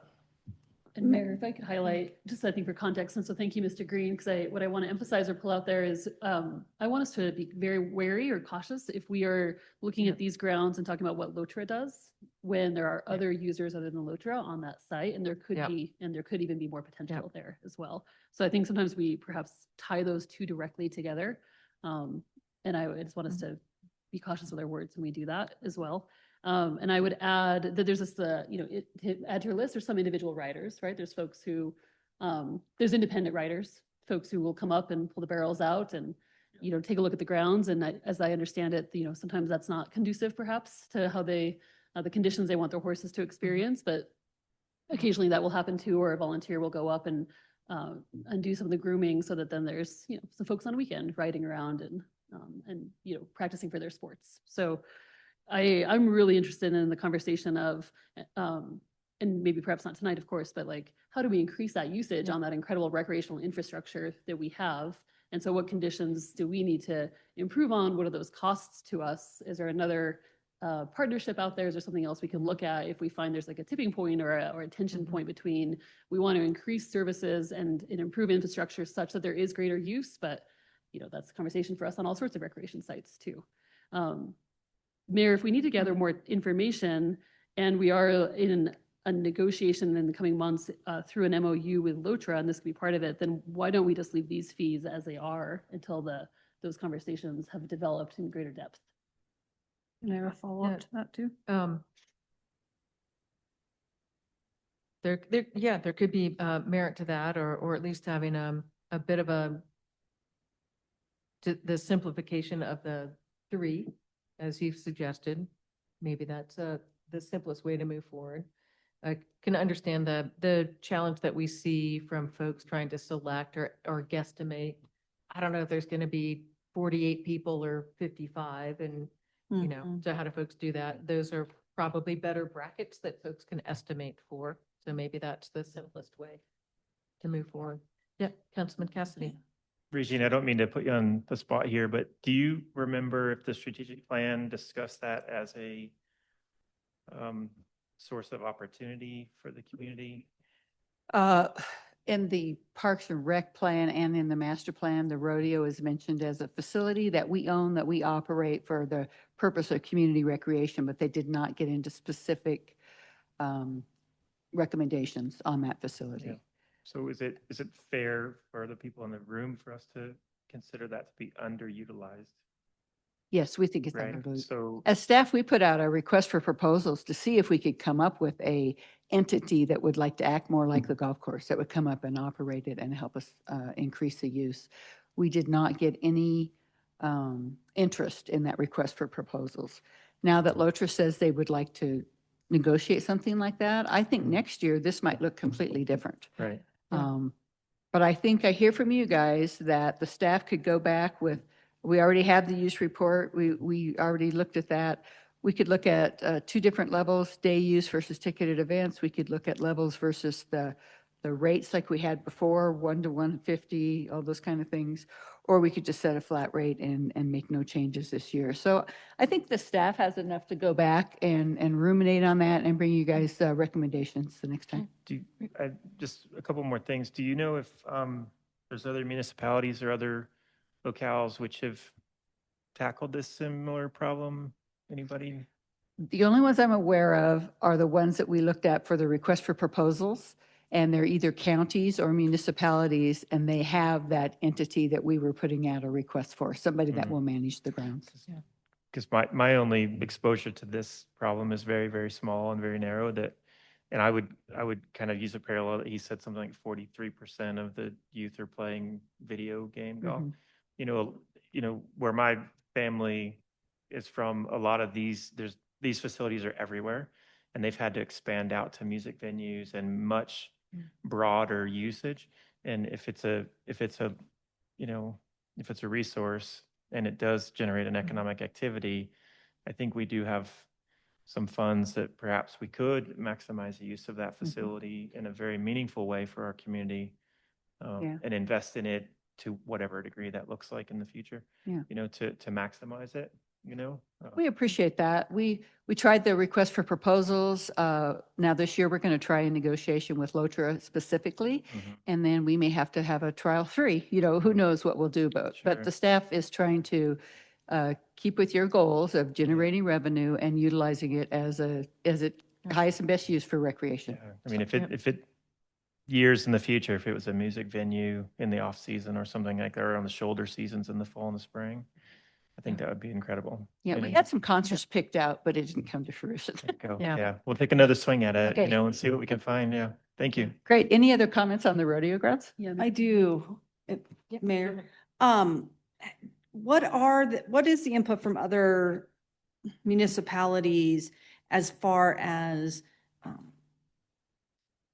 I don't know, is there like you sign up for the rodeo grounds and then they have to pay that fee? Because when you're going to a rodeo, generally speaking, the cowboy or cowgirl's paying an entry fee. That entry fee then goes to somebody, and then that's that somebody that would then have to pay for the rental. So because we're not able to get that somebody yet, are other municipalities, they're just relying on their concierge or whatever the heck it is, concessionaire? Concessionaire.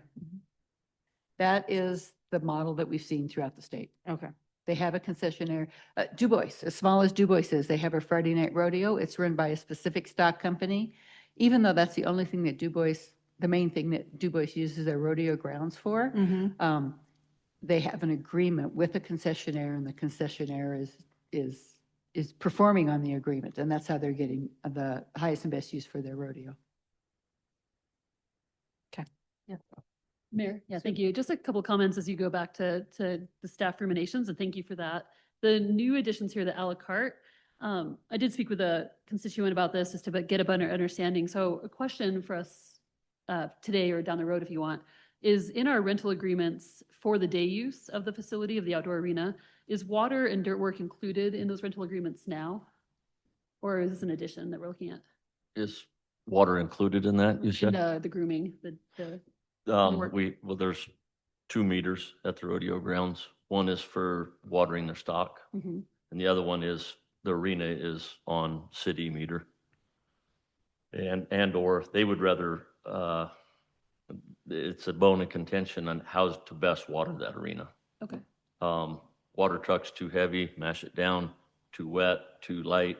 I'm sure If you put sprinklers out, it takes somebody there all the time to move them constantly. Okay. And still not quite the right way. I know last year's junior rodeo, they contracted a water truck out of, I think it was Pavilion, and seemed to work out okay for them. But then tilling the soil and moving it, so. So Mayor, if I could do a follow-up on that, but if I, so the specifics of how to do that, like, which is not my area of expertise at all, is I just want to check that we, right now, the proposal is that we would charge for that as a new charge here on this fee agreement or this fee schedule, the way I'm reading it with blue and red text, that we're considering adding an hourly rate charge for providing the water work or the dirt work. And that's an addition now that we'd be charging for. Is that correct? Or do we currently provide that and we want to recoup now a new fee on top of it? Does that So make sense? yes, that's how confusing it all is. Did I make it worse? For the, I know you want to separate the Lotra event, but for the 4th of July rodeo, we do the best we can with our equipment Thank you. Yeah. and our agreements, right? Right. But when a 4-H group or something comes in and they want to do something, they end up renting their own truck. So we Yeah. thought, well, maybe we could provide that à la carte for Yeah. their events, but we couldn't come up with a cost. So Okay. our circular conversation is like, well, maybe we provide that, maybe we don't. So that's why there's nothing in it right now. Got it. Okay. Because I'm sure it's not just the cost that we recoup, it's who's the staff, who's on tap for doing that, lining it up versus right. having a bit more ad hoc. And then another follow-up on the detail there, if I could. We don't currently have a sound system there, correct? It's users have to rent that and bring that in. So if we were to add this here, we would be investing in adding that infrastructure. That's a serious consideration for us? So when I first got here in 2015, they did have a sound system. Okay. It was two things. It was inadequate for what the rodeo announcers wanted, so they ended up hiring their own. And we didn't maintain it and store it properly, so it's no longer available. Okay. So, but by adding it here, we would be contemplating the addition of building that back out. We add a sound system. Again, right now, we don't have one, and they are responsible. It's in their contract that they're responsible for their own sound system. So we don't need to have that on our fee schedule then? I would think all three of those will go away depending on how this second conversation goes. Got it. Yeah. Okay, done. One more Yeah. question. Yeah. Well, not one, maybe more. So there's also an indoor portion of the rodeo grounds that gets used building. frequently. Okay. Yeah. That's Lotra's building. What is the cost then to get a speaker system? Have we delved into that? Or is that for a later discussion? It's pricey. Yeah. Yeah. In a conversation I had with a constituent on this, it was $2,000 a day? No, $2,000 a for us to day. install and have our. Oh, own- to install, I'm sorry. Yeah. The suggested Lotra master plan for the rodeo grounds, and it's a couple years old at this point, but it ranged anywhere from 30 to 60,000 for a speaker system that was appropriate. And that's assuming you're going to do rodeo announcing and those types Yeah. of things. That's not concert level sound system. Right. Well, yeah, I mean. That's a whole th- different. They would bring in their own sound system if there was, they do at the park anyway. Mhm. I would imagine they would. Yeah. Okay. So- Interesting. Thank you. Great conversations. So master plan wise up there, the fence is in bad shape. So that's something we'd like to Yeah. fix. We would talked about putting a water system with large sprinklers on the rail, if we could figure out how to do that safely. So that's another project to kind of keep the historical things that do happen up there. A serious electric upgrade for concerts. And so, as we're looking at cost, if we're going to run the track at night, there should be lights up at the rodeo grounds. And so we've made $500,000 worth of improvements. I think, as a goal of Public Works and the rec department, it's to increase usage, like to justify, making these future investments and keep improving that facility. Because I think everybody wants the same things of the third and fourth to be great, but also, is it justified in our budgets to spend more money up there? Or, what are we going to do in long-term planning with the city's funds in the highest and best use? So Like Mayor said, we don't get any sort of return on investment in rec, we supplement it. But how much do we want to do at this facility? So I think there's some bigger long-term questions. If we can get a concessionaire and increase that usage, then, fixing and investing in speakers and all of these things make more sense. But in asking the staff, I'm like, well, how much, if we invested this or did X, Y, or Z, do you think we would add to it? And they're all like, I don't know if there's more events out there that we could really bring in, from a rodeo standpoint. And it's like, could we recruit high school? And high school has gone away from rodeo. So we're not rodeo people. We're trying to find those people to help guide us in the direction to make sure the facility does get that highest and best use. Yeah. Good. Yeah. Councilman Hahn. I'll make a comment. We say we're not rodeo people, but we're setting this up, the rodeo facilities in here, and trying to figure out how to charge them money. And we're not golf people either, but how much money have we spent at the golf course? The way I look at this, if we're gonna target the rodeo, and if we're gonna do this, I think we're gonna have to do every entity that we help, including the golf course, and we're gonna have to say, okay, we're gonna have to break down all the different things we do for the golf course. And we need to figure that out. And then if we go out to any entity, we charge for that. And personally, I would never go down that I would never go down that road. This right here, to me, is targeting, and I don't think we're that community. We go up to the golf course and we do what we can to help them. And if you look in the budget, we put $20,000 up there besides the 43.5 that we, so we've got 60 some $100 that we put up at the golf course. These guys are a lot smaller than this. They don't have a bank account like that. And to me, this feels like we're picking on them. I mean, this is crazy, really, to see this, because I don't think that it costs that much. The city used to do a lot of things for the rodeo. They haven't done it for a while. The stuff you're talking about, they have to rent in the summertime. If you look at the bills, you look at the paperwork that they submit, it's sitting right there. It tells you how much they pay for everything that they have to, all their money goes into the few things that they do. They don't have a lot of money. They've got, what, 35,000 or something like that. We looked at the other night, and, we got a couple $100,000 sitting out there. I don't care about that. Honestly, I really don't care. But what bothers me is this just seems really petty to me, that we're trying to figure out how many hours we spend up on and there has been investments, but this town, I feel that, and I tell you what has been explained tonight and what they've done at the golf course is absolutely wonderful. But still, when you see this little thing, how much is it gonna, be to water the, I mean, that's once a year. It's 4th of July.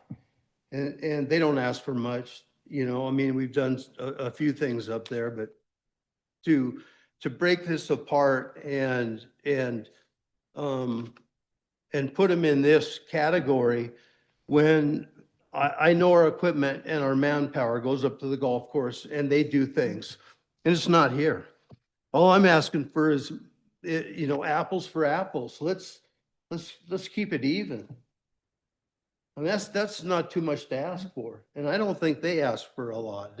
But anyway, that's just my opinion. I think that I think, I just don't think this is right. I mean, that's my personal opinion. That's it. Thank you. Thanks. Councilman Hahn, I respectfully disagree with you. I grew up, born and raised in this town, generations, know all the rodeo people. $1,000 is not asking too much. Oh, The a la carte, charging for, water in the rodeo grounds and hanging speakers and that kind of stuff. I would love to, let's just say this, I would love to see the breakdown of the 20 grand that we invested up there besides the 43. And I don't care about the money, but if we're gonna write this in here, what I'd like to see is I'd love to see the list of the man hours. I'd love to see what equipment we use and how, equipment hours. And I'm just, it's super simple.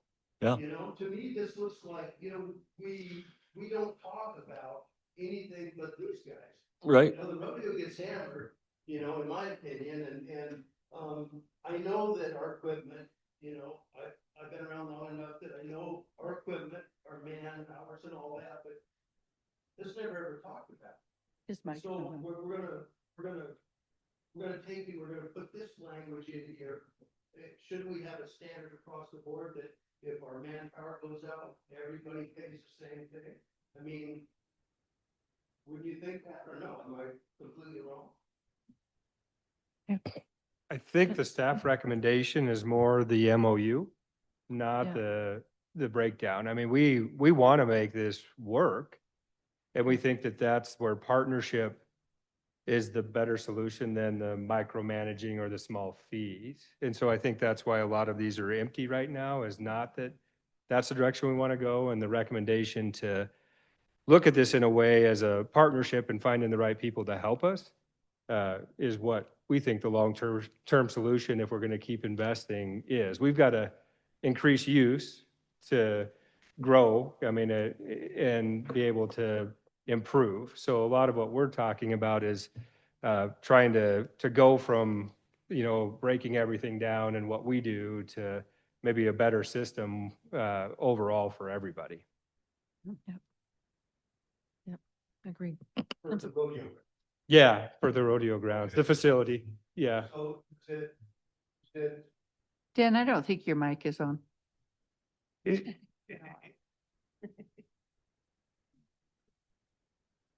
For me, I just want to make sure that it's, equal across the board. And if, we're going up there doing things for the golf course, you don't see it.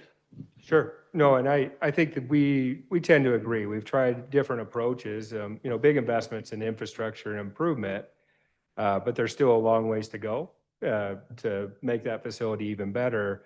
But I think we're kind of looking for that SCOTA rodeo, right?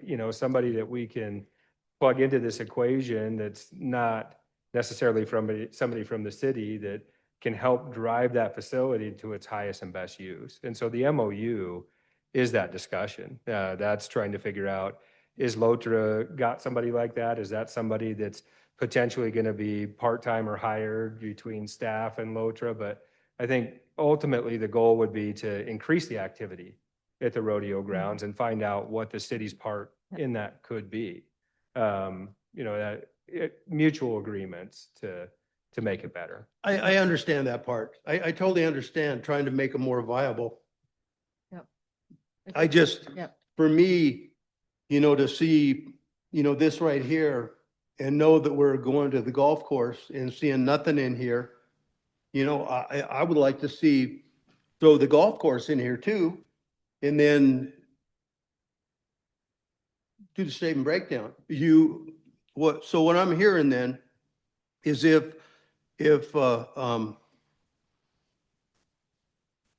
since it's doing so well, it's not needed. Is that what I'm hearing? I'm not, what do you mean is, The golf course is doing so well that the only thing in here, this list right here, is just things that are a ball and chain, so to speak. Is that, I would not look at No? the same way. No.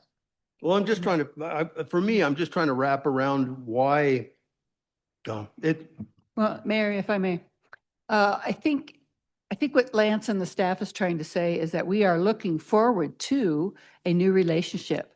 We respected Lotra's request to not start that negotiation until August.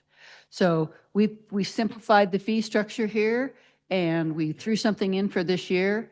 If it ends up that we keep it exactly the way it was before, whatever, we're looking forward to the new relationship that defines the way it will be run. Yeah. So. okay, thank you. Yeah. Councilman Cassidy. Just a couple of thoughts, and I think it's, there's some things that were said that were pretty compelling. That we have an underused resource, we have an underused asset in which it appears that we've made minimal investments into that. And there are probably not many subject matter experts in the room currently that could really squeeze that asset and make the best of it, right? So if that is the case, if and I could very much be wrong on that, if that is the case, then perhaps we pause on any changes on this to where we can reach out and find that subject matter expert. We maybe, with August being maybe a hard line, it seems like in the process of looking through fee schedules, we've opened up something that is quite important, right? Like we have a venue that could generate economic activity in our community that is underutilized, right? And I think we have $900 and something thousand in economic development money that nobody knows what to do with. And I don't know if we're authorized to spend that money in that way, but if we have a resource that we've not developed to its best capability for our community, it's a target for development, and we can't solve that tonight. We shouldn't solve that tonight. But if we look out on the horizon and we say August is a conversation point with an outside agency, and that conversation is one we should be well prepared for, then maybe we set a timeline and we discuss this in detail. And until that time, we just hit pause. There's no need to change this right now, right? And then to rechange it, to address it again whenever we have more refined understanding of the problem set. I don't think we understand the problem very well. And if we don't understand the problem very well and there's no time sensitivity to making the decision, then we don't need to, I think ultimately it appears to me, ultimately we want to develop this resource to the best that we can. So let's put that ahead in our priorities over fees. We'll just put a pin in this, hit pause. We'll address how we can maximize the use of our resource. If we have to invest in it, we do, right? And then we can readdress this after we have a clearer vision of how we want to use that space. That's my thoughts on it. Yeah. Thank you. I appreciate all these thoughts. One thing I do want to note, the city has actually invested into the facility in the last 7 years. It's just shy of $200,000, and not including staff time for that. So I just want to make sure we're not stating that we've ignored it or haven't invested in it or don't support it. Lotra likewise has contributed towards the rodeo ground, but I also want to note the city has absolutely done our level best, I believe, to be good partners and has invested a not insubstantial amount of dollars in just the last 7 years for that. And are continuing to look at some of these most critical things for safety, et cetera, for it. So just want to make sure we're not recognizing that we have had a partnership and we're looking to strengthen it for that. So. And I think as staff, we have enough information now from you guys. I originally had 3 options that we could go look at and bring back to you. Now I have a 4th. We can make no changes. We can make a new tiered structure. We can make a structure based on whether it's ticketed or not. And then we could also, what's the 4th one? I really did write it down. depending on whether it's day use or a larger event. So I think we have enough staff to go back and come back with a new recommendation for the next time. Great. Thank you. Yeah, thanks. So we'll look forward to hearing more for that. Councilman Larson, did you have? Or is this dog dead then for right now? Can we go on to something else? Yeah, that is the plan, to move on to something Okay, else. thank you. Yeah. Did you have something else you wanted to move on to? I do. I Okay. do. Dog license fees. And I think that these are fairly simple questions. I was just curious on this fee schedule. How come the refrigeration people get off at $200 a month and everybody else is $350? Can you tell us which page are you on, Sean? Or Well, it's on page 2. It's contractor licensing. Yeah. Yeah, just above community center. Yeah. I can't answer that. I can tell you it's a historical holdover from when we first initiated fees, where amusement parks don't really have a certification, but we still want to make sure they're bonded and safe. And refrigeration is a less certification level than a full HVAC contractor. And so I think that's where it originated, but I wasn't around when that originated. Is that still the case? Is it? Yeah. Yeah, you can get a separate refrigerator certification or license without having a full HVAC contractor Okay. test. Okay, that makes sense. Just, and then the other one that I had question on is, I was not aware that we had insurance requirements to lease the lion shelter. Has that been something that's been forever and ever? Sorry, John, can you repeat that for me, please? Yes, I was not aware that whoever rented the lion shelter had to provide proof of insurance. That is something that You need your mic on. as well. Okay, so if you come with a large event, a brew fest, a climbers festival, you have to show proof of event insurance. But if you're doing your kids' graduation party, then we either have waivers or we're covering the liability. So there's a whole different tier of insurance requirements in there. But those large events like the brew fest, parades, those kind of things, we make sure that you have your own event insurance, so the city's not covering those. Okay, I don't remember in the past whether we've done anything as far as the pig roast goes. Is that? Yes, you did. Did we? Uh-huh. Okay, all right. I'll say the first year, no, and the preceding years, yes. I mean, Okay. subsequent years, yes. Perfect. Okay, thank you.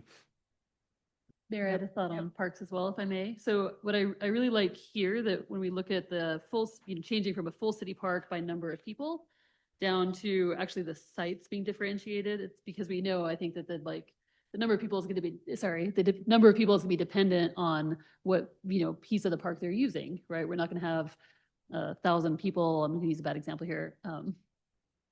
Just at the gazebo, for example. So I like this change of going from full city park by number of people down to the city park full rental is $1,000 a day here. That tracks. I think I'm comfortable with that, knowing the events that come in and use that space. And then we give options for, okay, just the Lions Shelter, just the stage, because that's where you're going to narrow the number of people, that are going to come to an event that's hosting just on those two sites. Now, what I'm tripping up against, it seems like a simple word, but it's tripping me a bit. So if we look at the first change here under the strike through for Lions Shelter and stage at City Park, and that's as a combo, is 125. I wanted to debate or get input here and talk about, could we conceive of events that would just want one or the other with some portion of grass? So a barbecue at the Lions Shelter that doesn't actually want to use the stage. And if it's a family barbecue, it's 50 people, another event could be happening perhaps at the stage in a similar size, and we could have two events at once. There's close proximity. There's a number of people at one of those that would intrude upon the experience of others, but I think that there's a number threshold that wouldn't as well. Picture a small play, a children's theater at the stage with some parents, 50, 100 people. You could have a family barbecue at the Lions Shelter using the grass north to the baseball fields instead. So I was wondering about having this Lions Shelter and stage combo, and then a Lions Shelter or stage breakdown as well, tell me, shoot holes in that. What's, what am I missing there? Is that too complicated? Is the overflow too real? Well, I think the problem that we run into there is those facilities are so close that, nobody's going to be there to say, hey, can't go past this line, or you can't go past this line. And then in the meantime, sound travels. So if we're having a green family reunion at the Lions Shelter and somebody's trying to do a symphony 120 feet away, we're probably not going to be very quiet. I'm just throwing. Yeah. And that's why that came up. They're so close to each other that if you put 100 people at the Lions Shelter, you're definitely going to hear it on the stage, or vice versa. Yeah. And I think 100 people, I agree, but I wondered about Yeah. if it's conceivable, and maybe it's not realistic, we'd ever have a smaller group you could have two small groups, and they don't have to rent the combo. I certainly think in scheduling, you could take those things into consideration, but I think the reason it came together so nobody got upset about, you stole my privacy of my party because you had something else going on. Yeah, there's certainly have to be disclaimers of like, you're not renting the full combo, but yeah. I don't want to overcomplicate, but that caught my word of like, or there. Two other things that we talked about in that combo was, even though they look like two separate facilities inside the park, they're sharing parking, they're sharing places where food trucks drive up. So that could become a mishmash there. And then if we leave these as a combo, it might push people to go use Dillon Park or North Park Grill instead. And so, and they are at a lesser cost. So it gives our public options, if we keep it as a combo, to spread out and not be interfering with other people's events. Yeah. Then let's see, Mayor, if I do a follow up on that, then what's the difference between if we're doing Lions Shelter and stage combo, and you have 1 to 150 people, 150 plus, that's your 125 to 3,000. The city park full rental adds some grass to that, but is essentially those two facilities with the grass in between and around it, unless what am I missing there? But it seems like the combo is, are you capping the combo at that a number of people? To differentiate that between the daily rate of $1,000? So, generally when, for example, the climbers come in, we have them set their booths and things up just to the south of the tennis court. That leaves the rest of the park for the general public to make use of the playground and that, and even up to that. I think I guess the reason for that is, again, the space and how much you're utilizing of the park, that your general day-to-day users don't feel they have access to if you just, so we try to keep them up to that area around Lions Shelter. Yeah, and parking alone, if you have more than 300 people, means the general public is not going to have access to be able to park and use that southern end of City Park as well.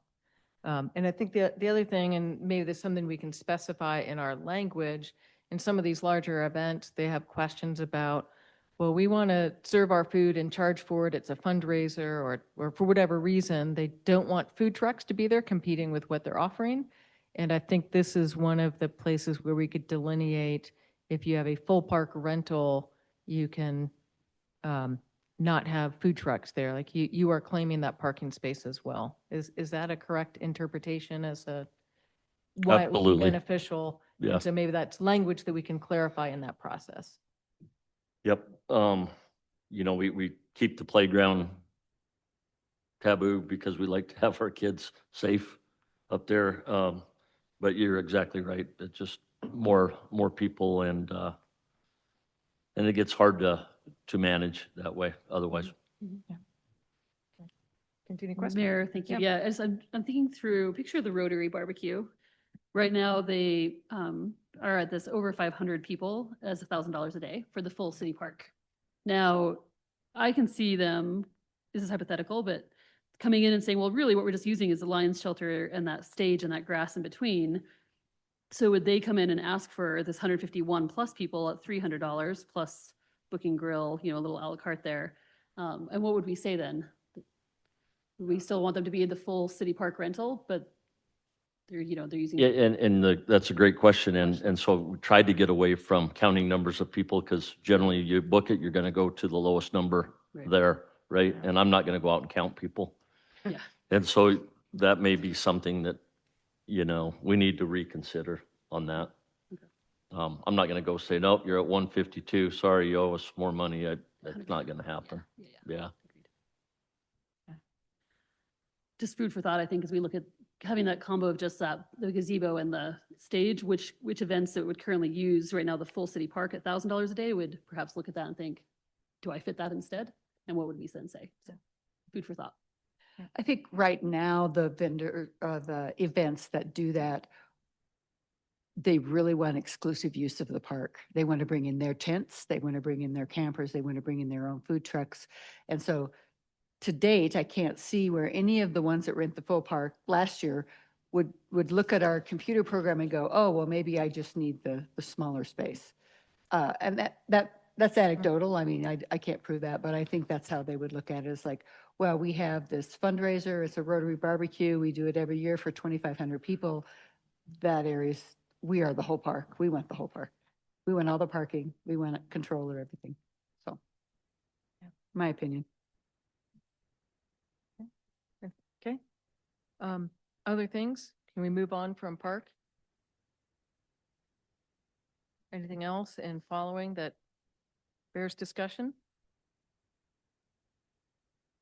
Yeah, I only had one question, and Yeah. probably for Eugene. So these fees are set on what periodic schedule? Annually? We adopt the schedule to be in effect every July 1st. And in general, and I apologize, is this generally how they're reviewed? in No, this manner? is a much more scrutinous review. Sure. Usually it's a staff Sure. recommendation Yeah. and no work session. But this is great because Yeah. we did revamp a lot of things. Yeah, so has there ever been any thought of like tying them to inflation and starting there? Annual inflation and just saying we're gonna raise them by 3% or whatever. It doesn't have to be the national inflation rate, but it could be a number and then just start there, because if not, it can get very subjective and you start shooting Right. kind of out in the dark at numbers, I'm not going to say that we haven't not thought about it, but generally, we're more holistic. We just don't go every year, you get 3.25%. Sure, We're totally. looking at every Totally. use and everything more Yeah. holistic than that. Sure. Okay. All right. Thanks. Anything else? Any other questions? Yeah, if not, that gives us great information to go back and discuss it, and we'll definitely have it on a voting session to be enacted by July 1st. Thank you. Great. And if there's no more questions, then we'll see you back April 7th. Yep. All right. Thanks, everyone.